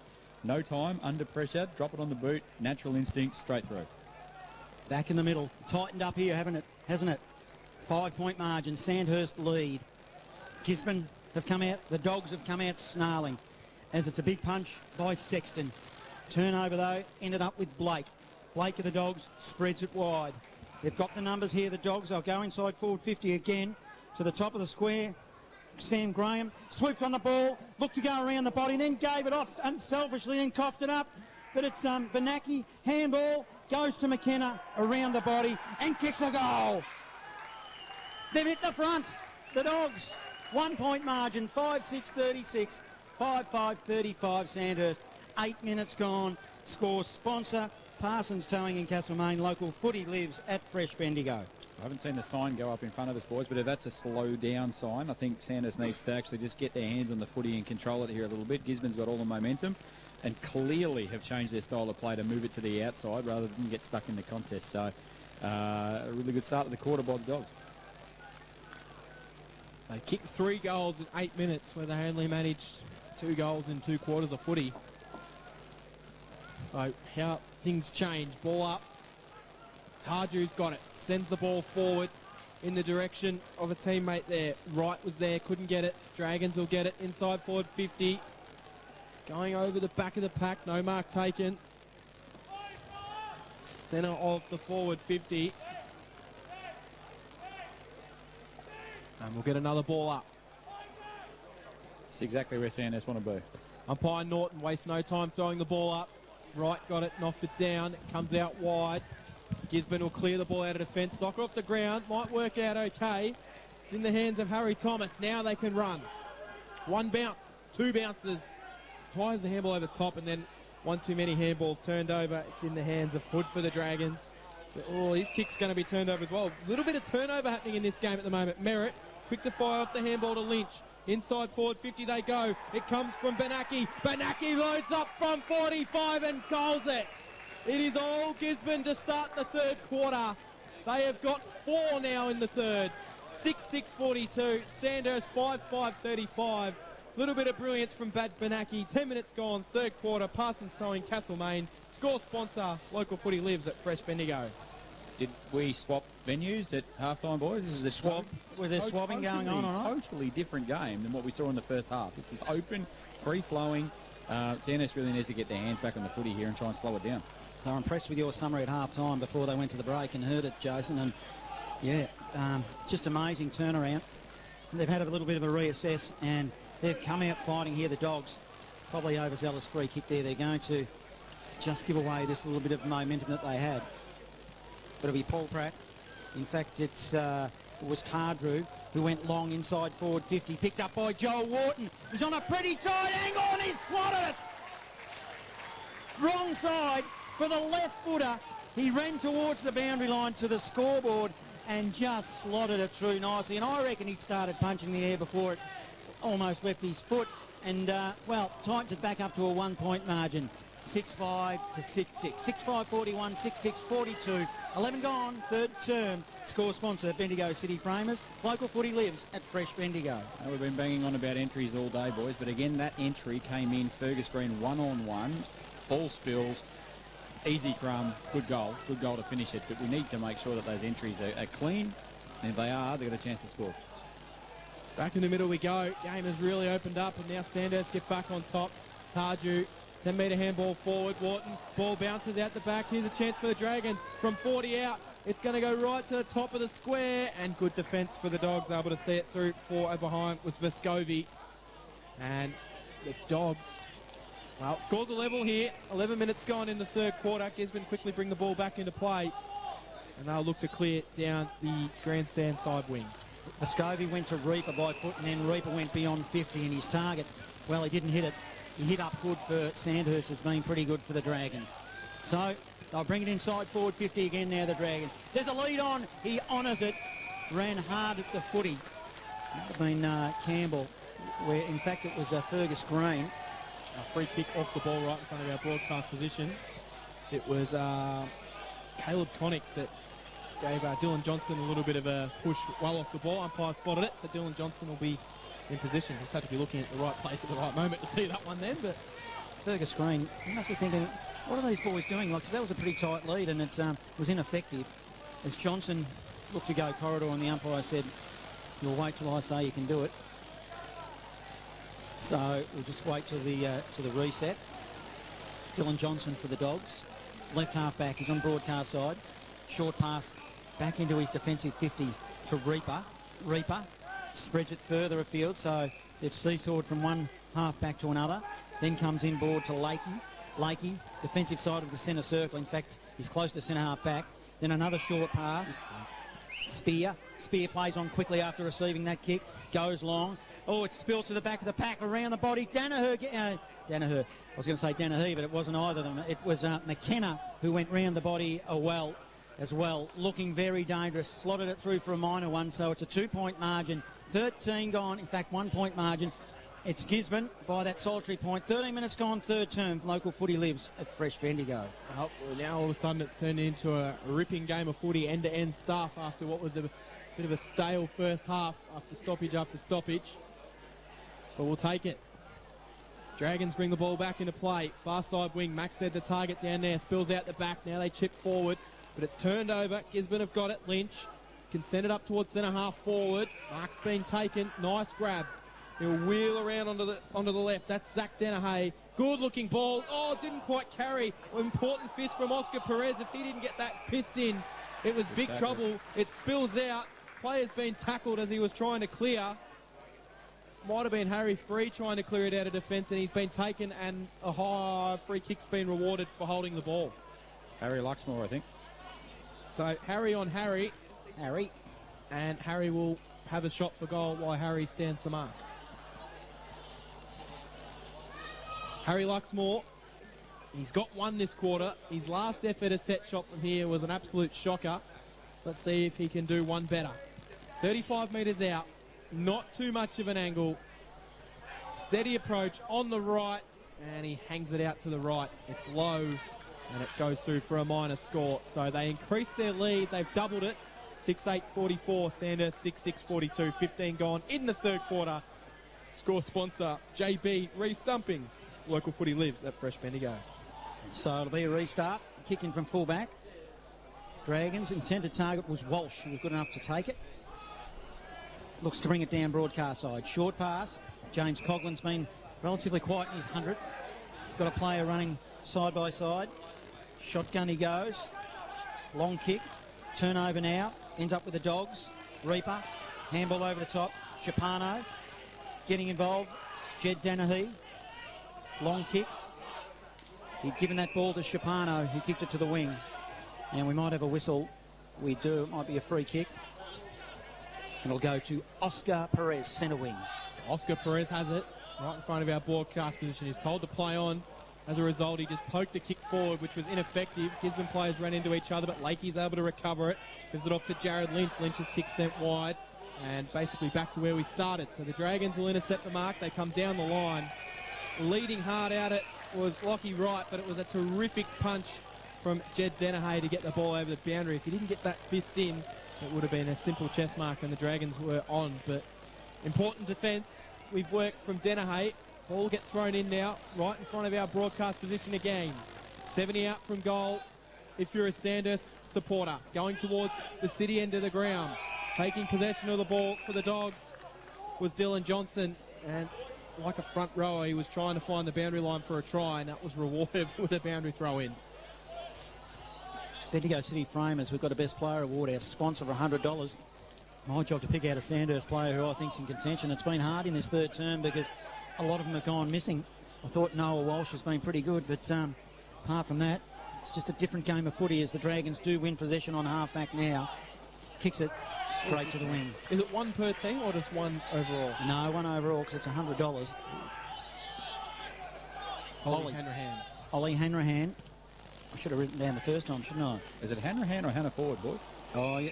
I'll go with Hannah Ford. I was going to say, I know I'm going to pick out of you two. Not showing any favouritism. A short pass, sorry, Cam. Can't read my own handwriting. Yeah, your KPIs haven't been met with your handwriting, that's for sure. Lakey got it on halfback. Dogs spread it wide.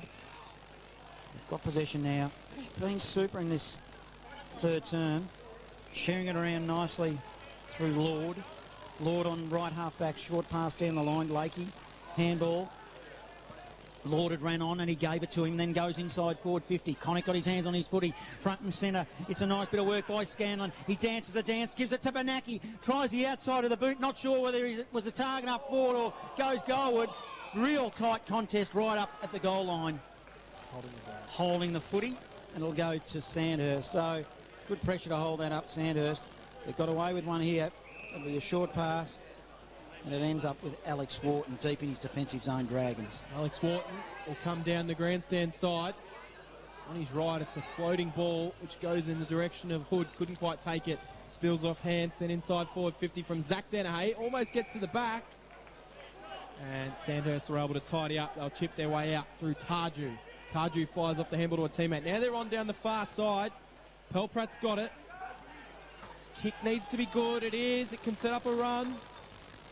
Good handball forward. Now they're away inside forward 50. He's going to get a chance out the back. Hope if it carries, it'll be Connor Sexton. Didn't quite get there. Dragons have got to work this one out with all the numbers, and they don't. Terrific tackling from the Bulldogs. Their defence is just held up there. And they will get the ball, holding the ball. A Sandhurst player's gone down on the mark. Fergus Green went down pretty easy. He's not having a good day, Fergus, is he? Not, no. So Gisborne have made able to work it out of defence. Zach Danahy has got it. Wheels around the boot. and his kick is intercepted across half-back by the Dragons. They'll chip into the middle of the ground and find Noah Walsh. Yeah, with Fergus Green, if you didn't know what a superstar player he was, you'd think today that Matt is just, I wouldn't say a nobody, but he's just pretty pedestrian today. Scobie's done a really good job.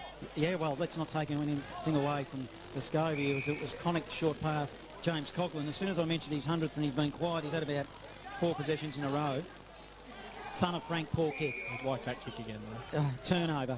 Kicked it straight to Braden Blake, who was on defensive 50. It was almost if Braden Blake called for it, to be honest. He might have. He very well might have. Braden Blake now. Son of a gun. Long, into the middle.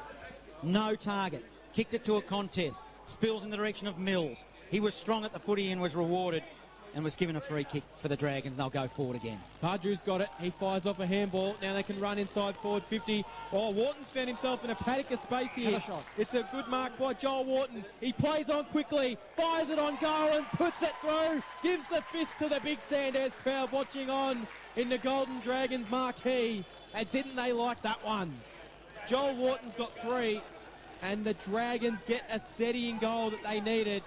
And they take their lead to 7-6-48. Gisborne 6-8-44. 20 minutes gone in the third quarter.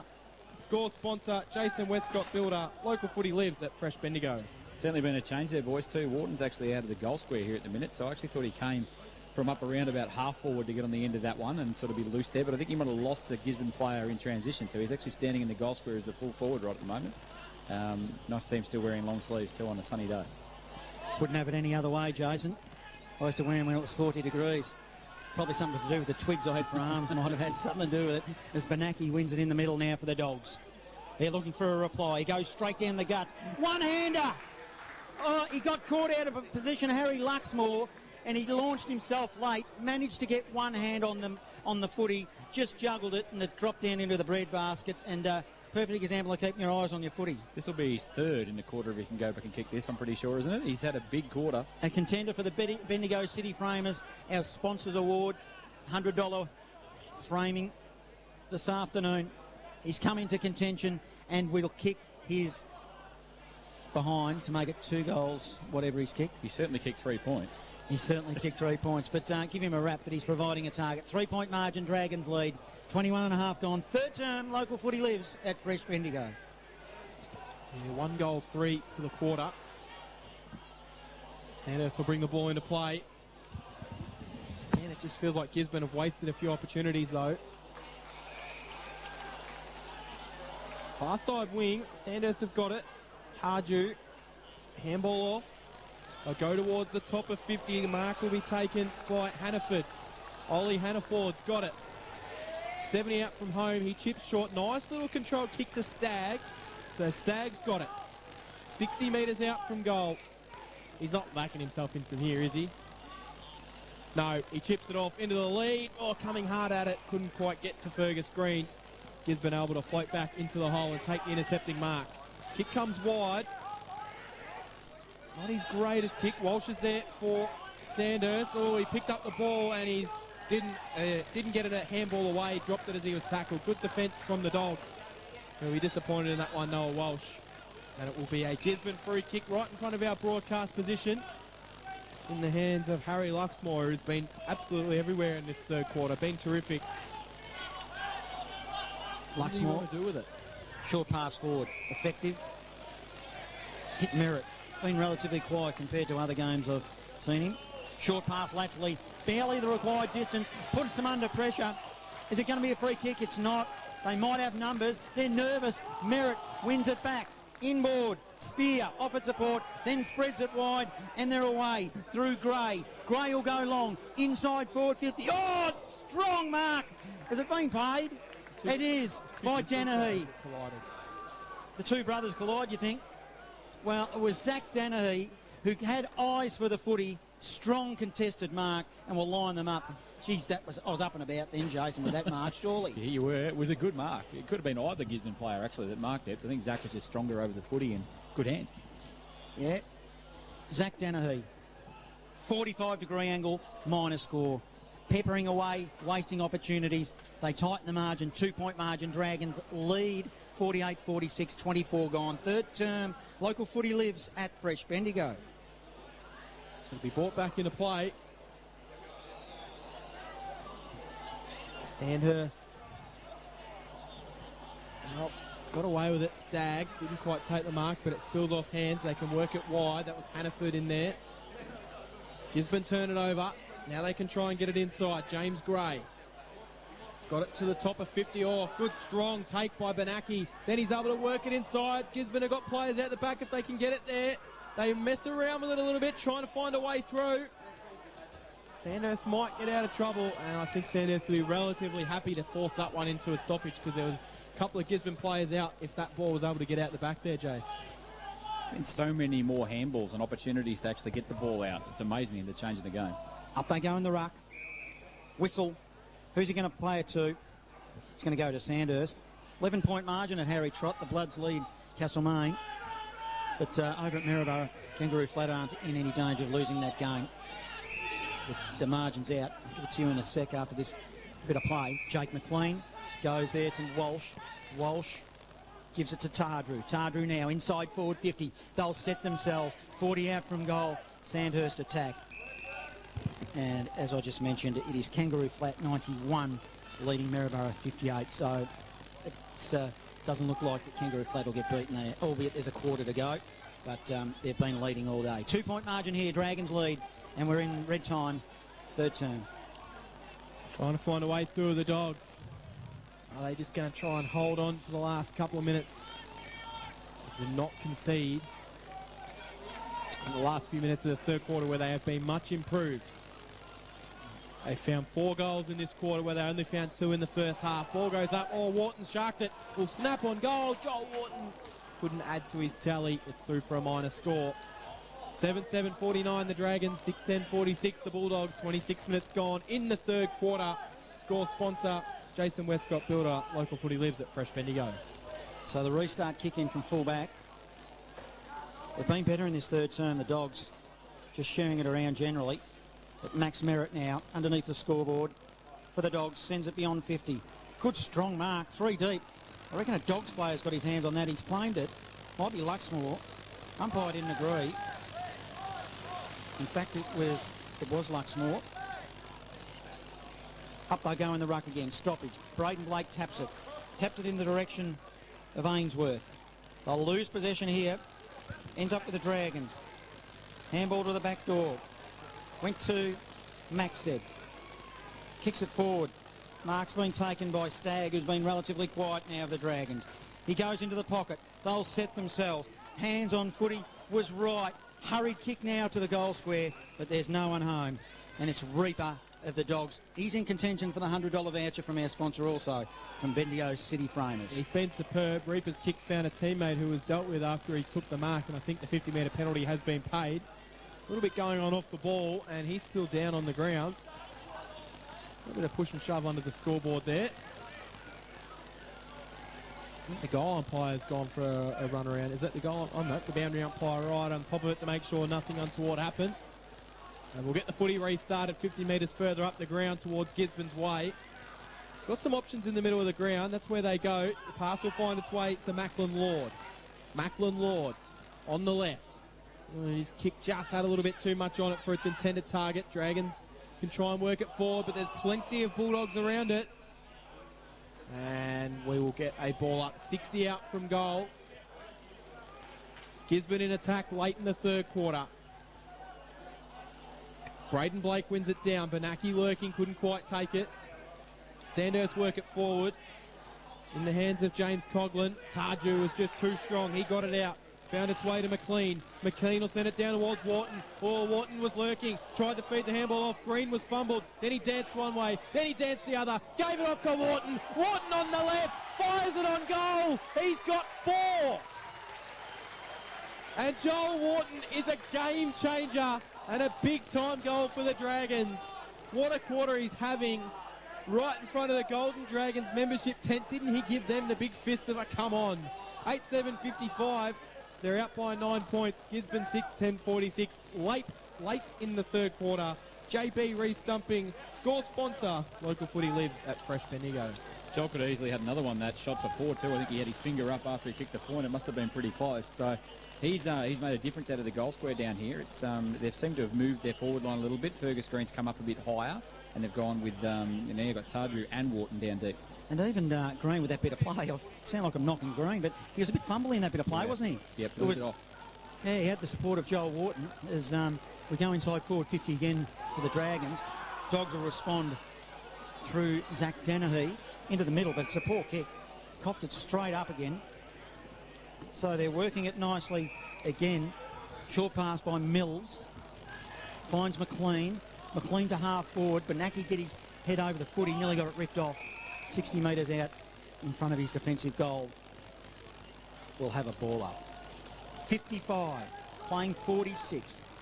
Gisborne pinched the lead. They've been super in this third team, but they've just lost it in this dying moments. So we're in for a ripping final term as we'll have a stoppage. Right on 55, directly in front. Dragons attack. Almost 30 minutes. Can they get a goal right on the death here where local footy lives at Fresh Bendigo? Well, the answer to that question will we know because the siren sounds. On again, boys. Well, yeah, who's on top? It's Alex Wharton in there. Nothing untoward going on there. They'll separate away into their own halves. A little bit of passion in this one early in the season, but it is what many are predicting as a grand final preview so early in the year. Sandhurst 8-7-55, Gisborne 6-10-46. Don't go anywhere for the last quarter though, because this is well and truly game on. Jason Westcott Builder, score sponsor, local footy lives at Fresh Bendigo. It'll promise to be a cracking last quarter as we have a look at Bendigo Football Netball League scores. It is Kangaroo Flat leading Maryborough 91-59. The Bloods 88, Castlemaine 77 at Harry Trott. So potential close finish there. Golden Square 44, trail the Storm 61. And here at the QEO, it is Sandhurst. They lead 55-46. Local footy lives at Fresh Bendigo. He's driving through the heat and the pouring rain. The champ who can't be beat.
and sportsmanship. We encourage creativity and build confidence through the arts. And a love and respect for the world around us. We embrace diversity so every child feels valued. Come be a part of our family and discover the joy of learning at your local Bendigo Catholic School. Returning for more live footy, Footy Fresh is Bendigo Footy Live. From the QEO, where it is three-quarter time here in the big clash between Sandhurst and Gisborne. Clash of the Titans, we build it as, and Gisborne was certainly impressive in that third term. They trail, however, 6-10-46 to Sandhurst 8-7-55. Three-quarter time out at Tullaline Road, it is Mount Pleasant 15-7 leading Huntley 3-7, so no great surprises out there. Also in the North Central half-time at Wedderburn 2-5-17 lead, Sea Lake Nandali 4-4-28, Witchy Proof Narraport 8-5-53 lead 6-3-39 St Arnaud, Birchip Watcham 4-6-30 leading Donald 3-2-20, and the Bort Charlton game is a 6 p.m. start this afternoon. And having a look at Princes Park in Maryborough, Kangaroo Flat kicking away 14-7-91 to 9-5-59 Maryborough. Harry Trott Oval, the Bloods 14-4-88 lead Castlemaine 12-5-77, so that game's still alive. And the Storm at Wade Street 9-7-61, they are leading Golden Square 5-4-44. And you mentioned to me off air that there's a spread of good Gisborne players here, Jason, namely. Yeah, no, there is a big spread of good Gisborne players, which is good. It's a positive sign for them. But that quarter in particular was Luxmore. Harry Luxmore forward of the footy.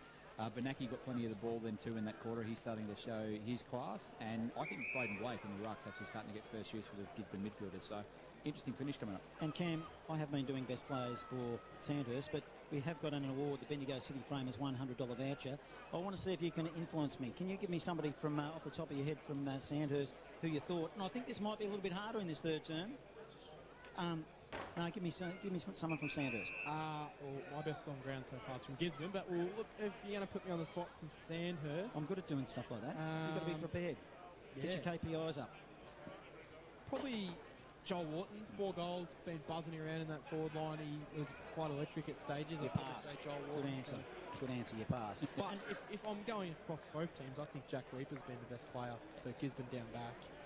What happened in that third term? What did happen? Did they get? Do we need a swap or? Yeah, it's a different game. Different game of footy. Totally different game of footy. And Gisborne got a lot of control early, but I actually said, a bit of a break there. I think Sanders wrestled back control in the last 10 minutes of the game, in the last 10 minutes of the quarter. So much more entertaining game to watch. Better game, faster flowing. Maybe it's opened up a little bit just because it's getting later and the defensive structure's a little bit weaker, but much better on the eye. Even the mood in the box, you can tell when a game's up and about, isn't it? Because it was that first half, it was just that dour of football, and unless you're a true fan, it was pretty hard to watch at times. But it's either that or it's the hospitality from the Sandhurst Footy Club with the nice cakes and stuff that we have hooked into. There's not the sugar rush. The Golden Dragons, we're not far away from the start of this one. What happens? Give us your better ones there for Gisborne. Gisborne better players. Brad Benaki's been good, but I think that Zach Dennehy got involved at stages at that time. Jed Dennehy, for a young fellow, has got a bit of size about him, throws his body around. He's been impressive as well. Jared Lynch, but I think Reaper has been the better player for Gisborne today. He's just been superb down back. Just about to get the final term underway in round 2, where Sandhurst lead 55-46. The last quarter promises to be a cracker. Local footy lives at Fresh Bendigo. Here is the powerhouse, Cam Power. Just while we wait for the crowd to clear off the ground, the goal kickers, Benaki's got 1, Luxmore 2, Dylan Johnson 1, 2 to McKenna. While for the Dragons, Joel Wharton 4, Kobe Maxted, Lockie Tarju, Lockie Wright and Oscar Perez. Underway in the final quarter, 25 to 30 minutes of football away from what is going to be a cracking final quarter. Do not go anywhere. Tune up your radio dial. Make sure you've got your drink hot or cold, because it is going to be a cracking last quarter. Ball goes up and no one able to really take any clean possession, so we'll get a secondary ball up now. Lakey's been in there for the Dogs. He was a little bit quieter in that third quarter, but he was terrific in the first half. It's punched forward by Braden Blake. They go towards the city end of the ground. Danahay came out, rode the tackle nicely, gave the handball off to Lakey. Lakey sends it in the McKenna direction. Couldn't quite mark it, but it comes to ground. It's taken the possession there. That was Ryan Burke. Sandhurst have worked it out. Now Tarju's got some space. He puts on the burners. He almost lost control of it on the bounce. Managed to recalm himself and collect. Sends it inside forward 50. Scanlon's been superb. He's able to punch the ball away for the Bulldogs. In fact, it was Reaper, I should say, but the Dragons will take it. Flying shot on goal is a goal. Something out of nothing for the Dragons. Might have been Noah Walsh that's got on the end of that. I think it was. Noah Walsh has kicked an absolute beauty, something out of nothing. They were a little bit subdued celebrations for the big context of that goal. Sandhurst get the massive goal to kick the last quarter off. 9-7-61, Gisborne 6-10-46, a minute and a half gone. In the final quarter, it is Jason Westcott Builder. Score sponsor, where local footy lives, at Fresh Bendigo. The ball in dispute just squirts forward quickly, and Sandhurst is able to run and create some space and open up the defence in the back of it. Back in the middle. Restart. Umpire will throw it up. Up they'll go. It'll be Blake. Wins the tap. Not to advantage. Fumbling contested ball. Soccer off the ground. Tardrew of the Dragons. Puts him to half forward. Connick. Little give back to Tardrew. It ran on. Long ball inside forward 50. Fergus Green was the target. And running on. It'll be a goal. Just slams it through for... Is that his first, Fergus Green? Yeah, I think it is. Yep. He found some space. He was over the back and popped it through for a pretty easy second one in a row. So they kick away here. 10-7-67. 6-10-46. 2.5 gone. Final term score sponsor, JB Restumping. Local footy lives at Fresh Bendigo. Tardrew starting to really show his class here too, boys. They had probably 5 disposals at the start of this last quarter, and he's set up a couple of goals for Sandhurst. So, yeah, he's playing a good 5 minutes of footy. So the question has been asked, do the Gisborne Bulldogs have an answer to get themselves back in this game? Blake wins it down, then tried to fend off the tackle, might be in a bit of trouble. Umpire lets him go, managed to find it out. Lakey, high ball inside forward 50, bouncing around, good defensive pressure. That was Matthew Campbell went back with a bit of courage there. Had his eyes all on the ball, didn't quite take the mark, but it was good that he didn't take his eyes off the footy. Good tackle by Ruffy then too. That's just pressure of Pat McKenna coming through to hold up that tackle. 25 out, inside forward 50. The Dogs need a response. Can they get it? Tarju tried to kick out of the pack. It was smothered. Danahay got shoved in the back. Umpire said, yes, you did. You'll get yourself a free kick. And this is a big moment. If he kicks this goal, it just keeps them back in the contest. So it'll be a chance for Zach Danahay, who hasn't troubled the goal tally yet. 15 out, directly in front, shouldn't miss from here. In he comes and he puts it through. Big time goal, and one the Dogs desperately needed. So lots of goals. We've had 3 goals in the first 3 minutes of the final quarter. Gisborne 7-10-52, 15 points the margin. Sandhurst 10-7-67. With score sponsor Bendigo City Framers. Local footy lives at Fresh Bendigo. Important goal too, boys. That's they needed to wrestle back a little bit of momentum. Sandhurst has finished the third quarter really strongly and started the fourth really strongly. That's an important goal that keeps them in the contest here. Yes, it does. And out at Harry Trott, Laurel Huntley, obviously watching her son Cal in a good contest out there, but she tells me that Michael Hartley's kicked 7 out there, so he's providing a big target there. So we'll keep you up to date with those scores as they come to hand. Probably the only other close one around at Central Victoria at the moment in the Bendigo Footy League, as it will be the Dragons with a free kick. It ends up with Hood now for the Dragons. Inside forward 50. They'll look to build. McLean on the end of a handball that came from Paul Pratt. Goes toward goal. They hit the pack hard. Good defensive play by the Bulldogs to lock it up. Step it over the boundary line, and 30 metres out from the Dragons goal will have a ball up. 67 playing 52. 5 minutes gone, final term.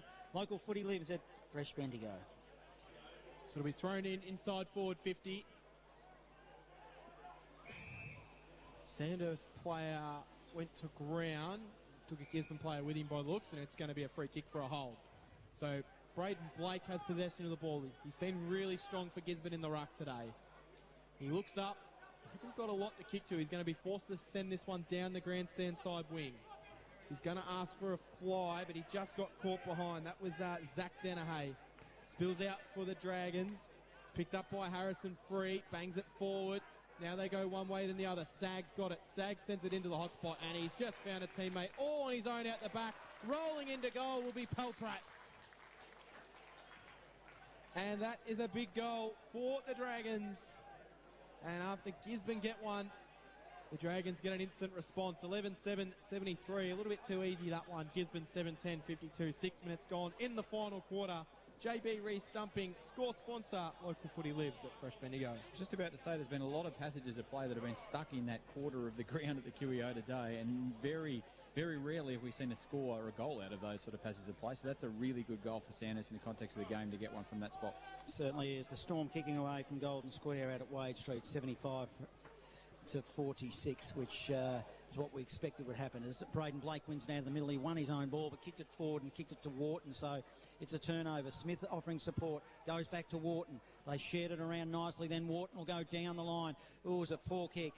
Might be a turnover. In fact, stoppage, because they tie the footy up on the outer side wing. 73 playing 52. 7 gone. Final term. Local Footy Lives at Fresh Bendigo. Ball up on the far wing.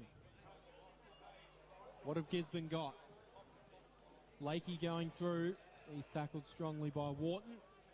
That was of the Alex variety. And we'll get it balled up on the far wing. I must be calling better than Cam. He's stealing my binoculars and putting them to the side so I can't get them. A bit of a competitive beast, this man, Cam.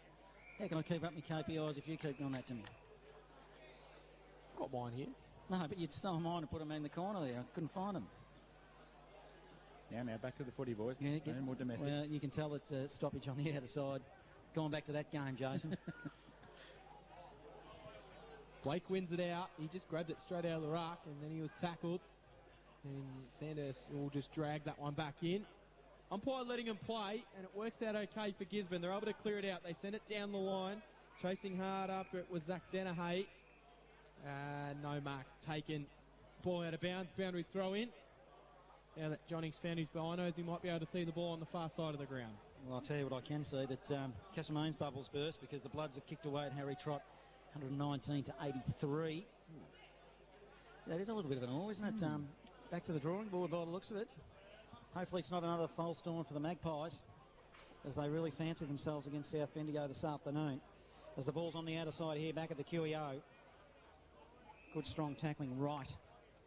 Was trying to make a passage for the Dragons. Umpire said, give it to me, I'm going to ball it up again. Outer side, swimming pool side.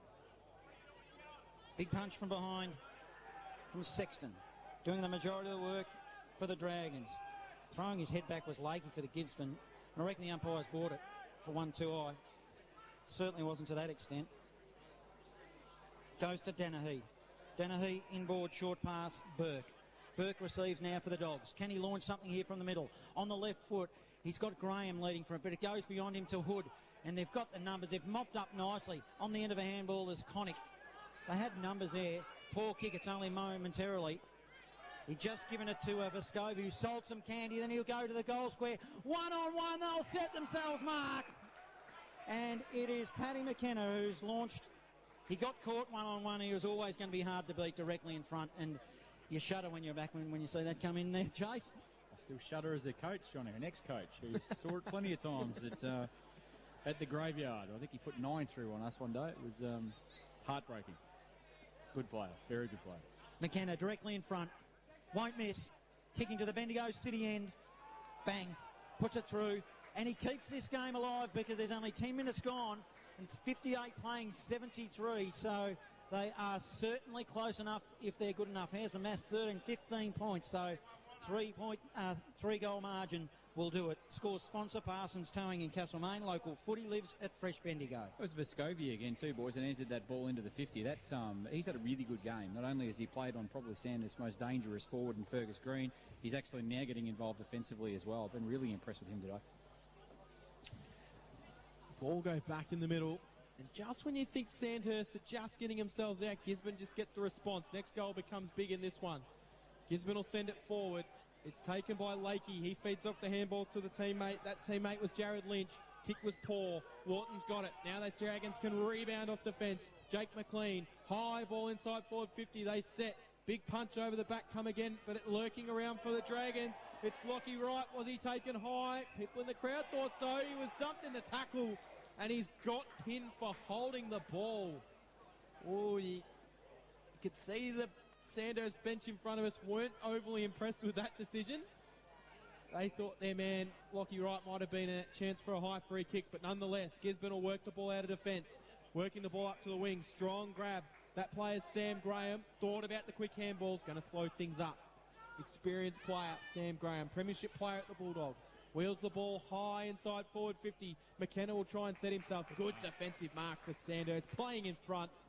And it was a strong grab in the end, which will be taken nicely by Isaac Ruff. So Ruff just weighing up his options.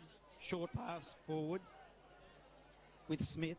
Smith will go, they'll swing it across from one back pocket to other with Jake McLean, the recipient.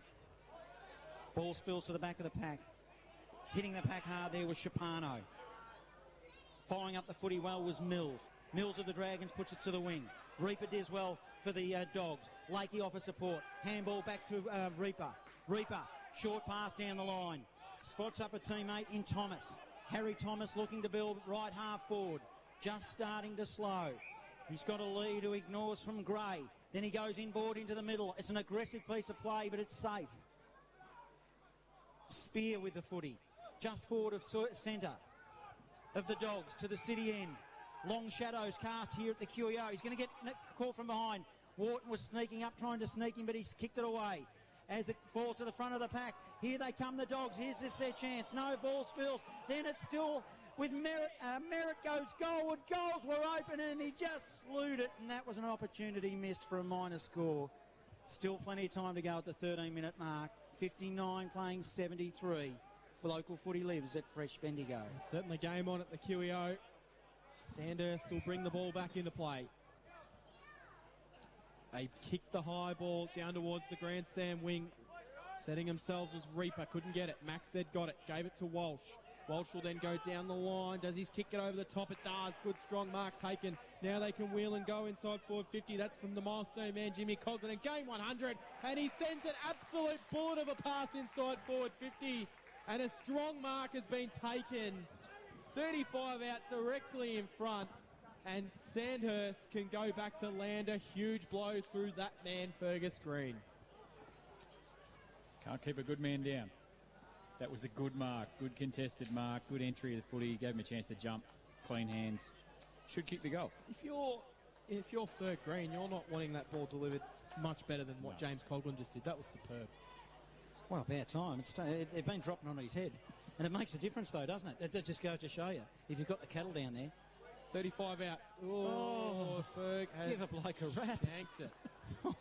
Maybe he should have stayed down after that one. That's an all-time miss from him.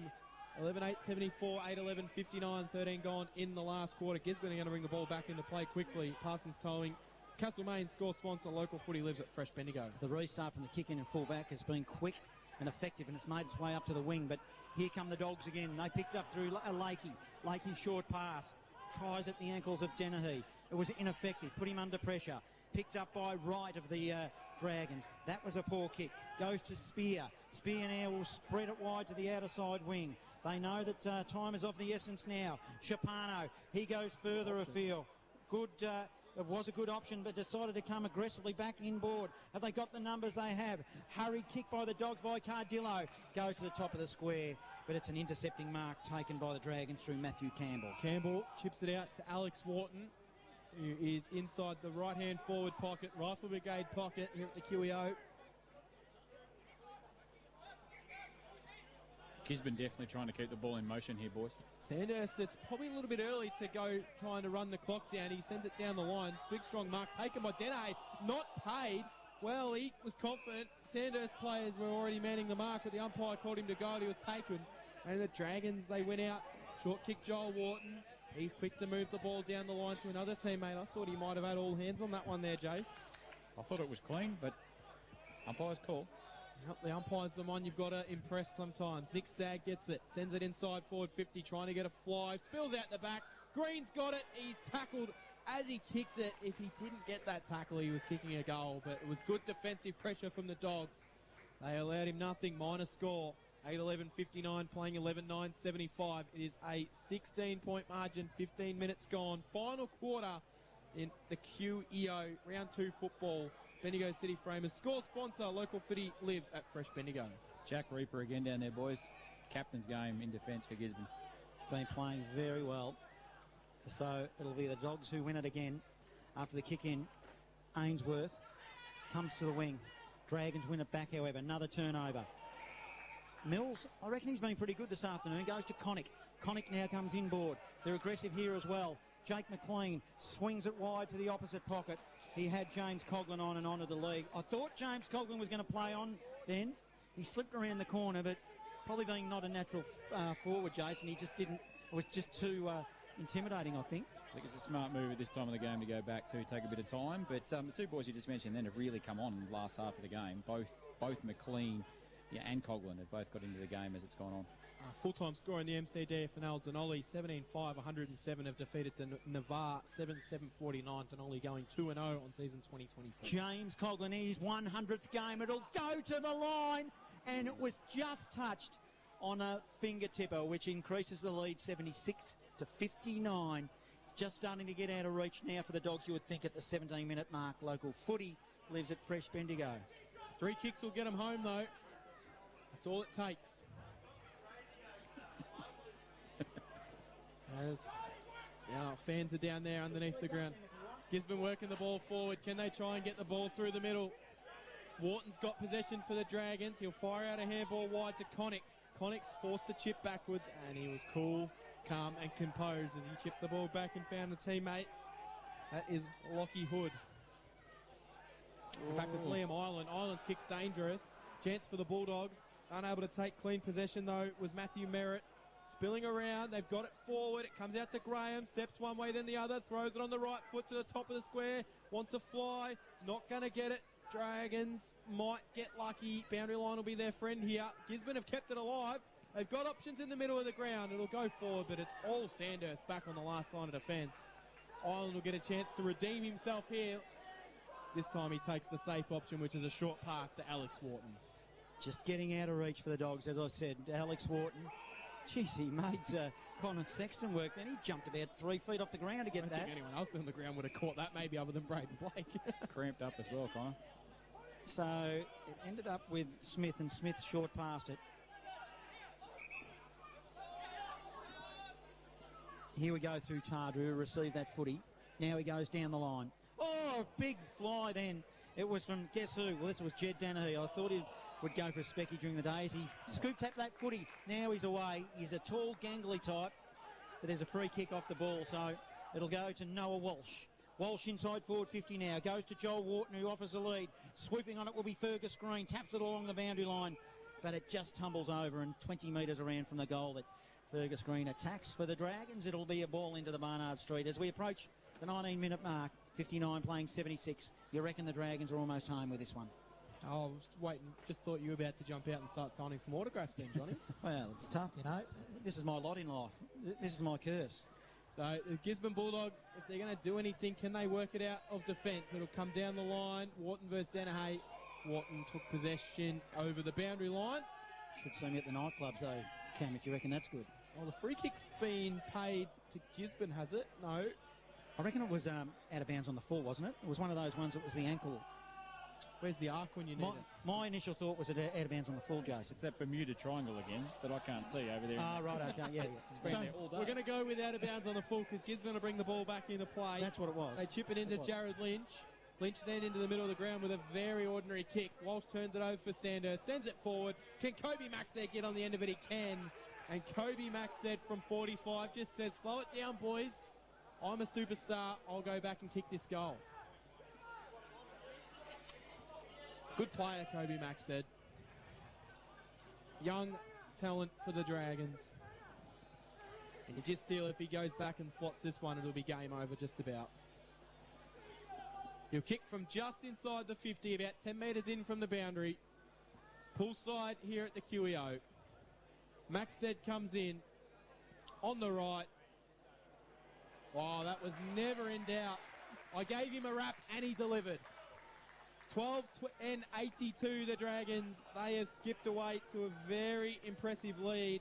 Maxted's got 2 in the game, and Gisborne are now trailing by 8-11-59. So it is a 23-point margin, which means 4 goals are required for Gisborne to win the game. Score sponsors, Bendigo City Framers, where local footy lives at Fresh Bendigo. Kobe Maxted's always had the ability when the moment's there to kick a big goal. Done it through his junior career, through to senior footy. He's always looked about the same size. He's always sort of had that presence on a footy field. Do you know, I love the goal umpire. Did you notice he did that classic sway back, you know, when the archer there did not move except for his chin to go follow the flight of the ball.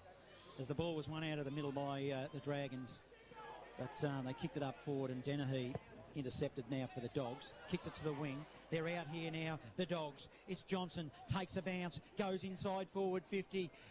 Contest forms. We're 35, 40 metres out directly in front. Hood did well. He's good for the Dragons. Went over the top to Tardrew. Tardrew to Mills. Mills received it by hand, and they'll go to half forward. They'll set themselves. It was good bit of work there by Dennehy. Puts it there wide to the far outside wing. Over the top is Graham. They're running hard now, the Dogs. Inside forward 50. Mark, and they'll line it up. Shot on goal. And this will be Zach Dennehy. Pretty much directly in front. And he's a good kick of the footy, and I expected kick it there. Jason? Tough shot though, decent distance. He's come on as the game's gone along, hasn't he? He's certainly had plenty of opportunities. He's confident with his kick. It's long. It'll make in fact, it just falls short. A lot of hands on the footy. They'll rush it through. Killed the footy there would be Lockie. Hood did well for the Dragons. So it's a 22-point margin. 23 minutes gone. Sandhurst lead. Final term. Local footy lives at Fresh Bendigo. Well, Harrison Free is just screaming at him to kick the ball down the wing and just slow it down. He does just that, and he finds its way to Hannaford. Ollie Hannaford gets it. He plays on the right, sends it down towards Noah Walsh, who maintained his feeting, but he was unable to take the mark and juggles it across the boundary. You're making up words now, eh? It's in that spot again too. I can't see, boys. So no, I know. Yeah, that's why we put you in that corner. Cam tried to tell me he wanted to call from there earlier today. Well, I said to him, he can't see the footy anyway, so who cares? With those old binoculars. He's got his grandfather's binoculars. I think they came out of the 1800s, but they're they're doing the job so far. As Gisborne worked the ball forward, and it's going to be a chance here for Pat McKenna. There's probably time. One of those quarters went 31 minutes, didn't it? Yeah, it did. It did? There was a lot more stoppages in that quarter than what there has been this quarter, though. Boy, oh boy, let's not put this one away, though, yet. No, if McKenna kicks this, we'll keep the listeners involved as McKenna goes back, and he's never missing. Kicks the goal. 9-12-66, 12-10-82. Still a pulse in the Dogs. 24 minutes gone in the final quarter. Score sponsor, JB Re-Stumping, where local footy lives at Fresh Bendigo. Little more difficult, though, to get a roll on now, isn't it, with the structures and stuff that are played. Sanders will probably roll a few back behind the ball when they can, after the stoppage, obviously. But, yeah, anything's possible. Let's get out of the middle quickly and see what happens. Premiership favourites and teams don't lose from positions like this, do they? Because they know to shut down. The only way they're going to lose is if they go to sleep. That's correct. Yep. That's the only way they can lose it. And that's taking nothing away from the Dogs, who have been gallant at times, but they just haven't done enough. But having said that, they're going to win it out of the middle. What's going to happen here? Inside forward 50. Dennehy did well running with a fly to the footy. Good mopping up by Cooper Smith. He banged it on the boot. It was okay. Went to Connick. Connick's been good this afternoon. He trapped the footy. He puts it low. Will they turn it over? Umpire's letting it go. Good bit of work by Lakey getting involved, and they win it. It's the Dogs inside forward 50 now. It's swooping on the ball will be Gray. Gray will go to the hot spot. He's got a player on. Hands on the footy. Couldn't quite mark it. Was Luxmore. And hurried shot at goal. Might have been Dennehy. Top of the square looking for McKenna. And Sandhurst, very well drilled. Killed the footy towards the boundary line. But for a moment there, I thought we were on. Luxmore was standing on his own, screaming for it 20 metres out from goal, and the kick just took that fraction too long to get to. And they didn't roll anyone back, Sandhurst. They've stayed forward to the footy. Ball thrown in, deep inside attack. If the Bulldogs can score off this stoppage, well, who knows? Spills out. Sandhurst happy to dive on it. As you see in these situations in There's that sign going up again. But you just see nowadays, especially like in the AFL, players just paddle the ball and try and keep it going here to run time off the clock and not really make any possession. Harry Trott Oval, the Bloods have defeated the Magpies, Castlemaine, 42-point margin. So back to the drawing board for the Magpies. That's a really disappointing result for Yes, Castlemaine. it is. Good for South Bendigo. Good for South Bendigo. But there you go. What do we know about footy? Maybe I have got my black and white glasses on every now and again, but I thought they might have improved a bit more than that this season. But it's early days yet. Let's not hit the panic button, but back to the drawing board for Michael Hartley and his Magpies as other final scores come through. I'll get them to you, but it doesn't look like there's many close ones at the moment. The Stag wins it. They'll share it around, ending up with Walsh. Walsh of the Dragons kicks it to the wing. Will they have enough time to get enough footy on the board here? The Dogs, they won't, as Reaper comes up the ground to the wing, where it's 82 playing 66. We're well into time on now, 26 and a half gone. Final term, local footy lives at Fresh Bendigo. Well, the green sign has now been switched around to red time. I'm assuming that means red is just slow things down, green go, I'm guessing. Wow. I suppose if you're into traffic lights. You just don't know with some signs. Gisborne are going to get a 50-metre penalty here. I think the Sandhurst player may have encroached over the mark. I'll make it my business to find out after the game, Cam. So Lakey's going to get a chance to go and kick a goal. It was a short 50-metre penalty, though. I don't think that will. Either way, 35 metres out in front. If he kicks this, it is game on. 16-point margin. Can bring it back to 10. Lakey comes in. 25 out, directly in front. And he has... Well, he's put it through. There's a pulse yet left in the Dogs. 2-goal margin. 10-12-72. Sandhurst 12-10-82. 10 points. 2 goals will get them home. Parsons Towing Castlemaine is our score sponsor, where local footy lives at Fresh Bendigo. Still really surprised Sandhurst hasn't rolled anyone back behind the ball here and tried to slow it a little bit. The red sign's up. We're assuming red means slow. Well, it hasn't happened. Red flag should be up because we talked about this just moments ago that premiership sides don't let teams come back from here in these situations. And I know it does happen, let's be honest, but you train for these games as Blake wins it through the middle, gives it by hand to Lakey. Here we come again, the Dogs. McKenna's the target. Got caught behind, 40 metres out in front. Hood did well for the Dragons. Scooped it in and a handball to Smith. Long clearing kick to the wing. Bouncing, tumbling football towards the boundary line. It won't go out. The pressure on from the behind from right probably forced it. And right up back on the wing, we'll have a ball in where it's a 10-point margin with 28 and a half gone, final term on the clock. I just wonder if the ball had kept bouncing end on end instead of sitting up, if the umpire may have been brave enough to say insufficient attempt, but it took a nice bounce for Sandhurst. Blake got it, gave it off to Lakey. Lakey gives the handball off to the run. Gisborne can go inside forward 50 here. Good Paul. Oh, didn't quite carry to its intended target. That target down there was Cadillo, but Gisborne has still got it. Graham's in there, Scanlon's in there. Dragons, they work it out. Oh, kick was smothered. It comes out. Cadillo, he steps around, tries the banana, and he just got it all wrong. It was there for him to take the moment and banana it through, but he didn't quite get it done. 10-13-73, 12-10-82. That might just about do it as we hit the 30th minute in the final quarter. It is a 9-point margin. Jason Westcott Builder, score sponsor, local footy lives at Fresh Bendigo. What was he doing there, Jason? He should have went the hot spot, shouldn't he? Oh, I think he was lost. He needed to come out and either go on the left and bring it around or put it at the top of the It was there for the kick, he just got it all wrong. Oh, but it was a low percentage side of the boot, hard up against the boundary line. Yeah, you don't win them like that. It should have been the pressure at the top of the square. Let's see what happens now. Comes beyond 50 from the kick-in from fullback. Noah Walsh, over the top. Kill it here, Dragons. Hood does, just in front of the Golden Dragons tent. 65 out from the Dogs' goal. We're ticking over to 30 minutes. Dogs trail by 9 points. They've had a lot of it inside forward 50. Sandhurst seem to have stopped. They haven't got anyone behind the footy. And here we go again. Blake over the top. How will they have a chance? Handball received. That was okay to Burke. Didn't quite come off. Smothered ball. Noah Walsh. He's been good this afternoon. Bounds on the full. Kicks it towards the boundary line. It will be. Ooh, Reaper. big call. Don't muck around with it, Reaper. He's 2 kicks out from goal. Sends it long now. Goes deep inside forward 50. They set themselves. Good mark. Now we'll slow it down, Dragons. And I think they've just been about snuffed out, Cam. Yeah, it was a terrific grab there from Maxted. He's able to chip the ball short. He's doing it at both ends today, Kobe Maxted. He might be a contender for a Bendigo City Framers Player of the Day award. Our sponsor. He's been really good up both ends of the ground. And I think Sandhurst now, they'll send it down the line. Grandstand side. Packer players fry. Wharton out the back gets it and sends it forward. It'll bounce forward. Here's Fergie Green. Fergus Green's got it. He props one way, then the other. Sends it inside forward 50. Ollie Hannaford on it. He ran hard from the centre of the ground. He got to about 25. The kick was superb. And 5 or 6 Sandhurst players have just gone around and got to Ferg Green and said that is an absolutely magnificent kick. Shown his quality. And the late inclusion, Ollie Hannaford, will go back and just put the nail in the Bulldogs' coffin. 25 out directly in front.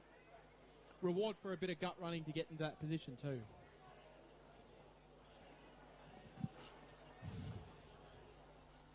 .25 out directly in front. In he comes. Good night, Bulldogs. It's gone through for a goal. 13-10-88. Gisborne 10-3-73.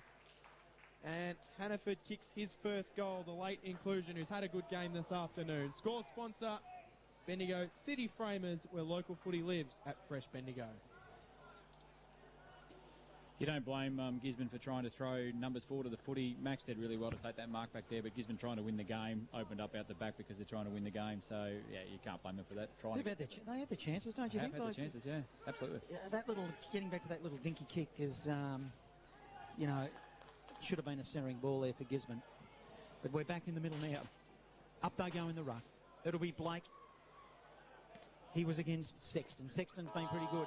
But it's the Dogs who bring it inside forward 50. Right on the final time siren, where Sandhurst have run out winners in this game. And what is a late finish? We've gone beyond 5 o'clock, which is unusual, which goes to show how long the quarters were. And the final siren has sounded. And the final score here, Sandhurst 13-10-88 to Gisborne 10-13-73. We will take a short break and we will be back, so don't go away. We'll sum up what happened in this game and we'll update you with all games that come to hand from Central Victoria. We'll go through our best player for our Bendigo City Framers, our sponsors, $100 voucher, which we award every week to the player that we award best on ground, and we'll preview the games that are coming up next week in round 3 of Bendigo football. Good winners, big winners here, as in a confidence-wise for the Dragons. 13-10-88. They've defeated the Gisborne Bulldogs 10-13-73, where local footy lives at Fresh Bendigo. It's driving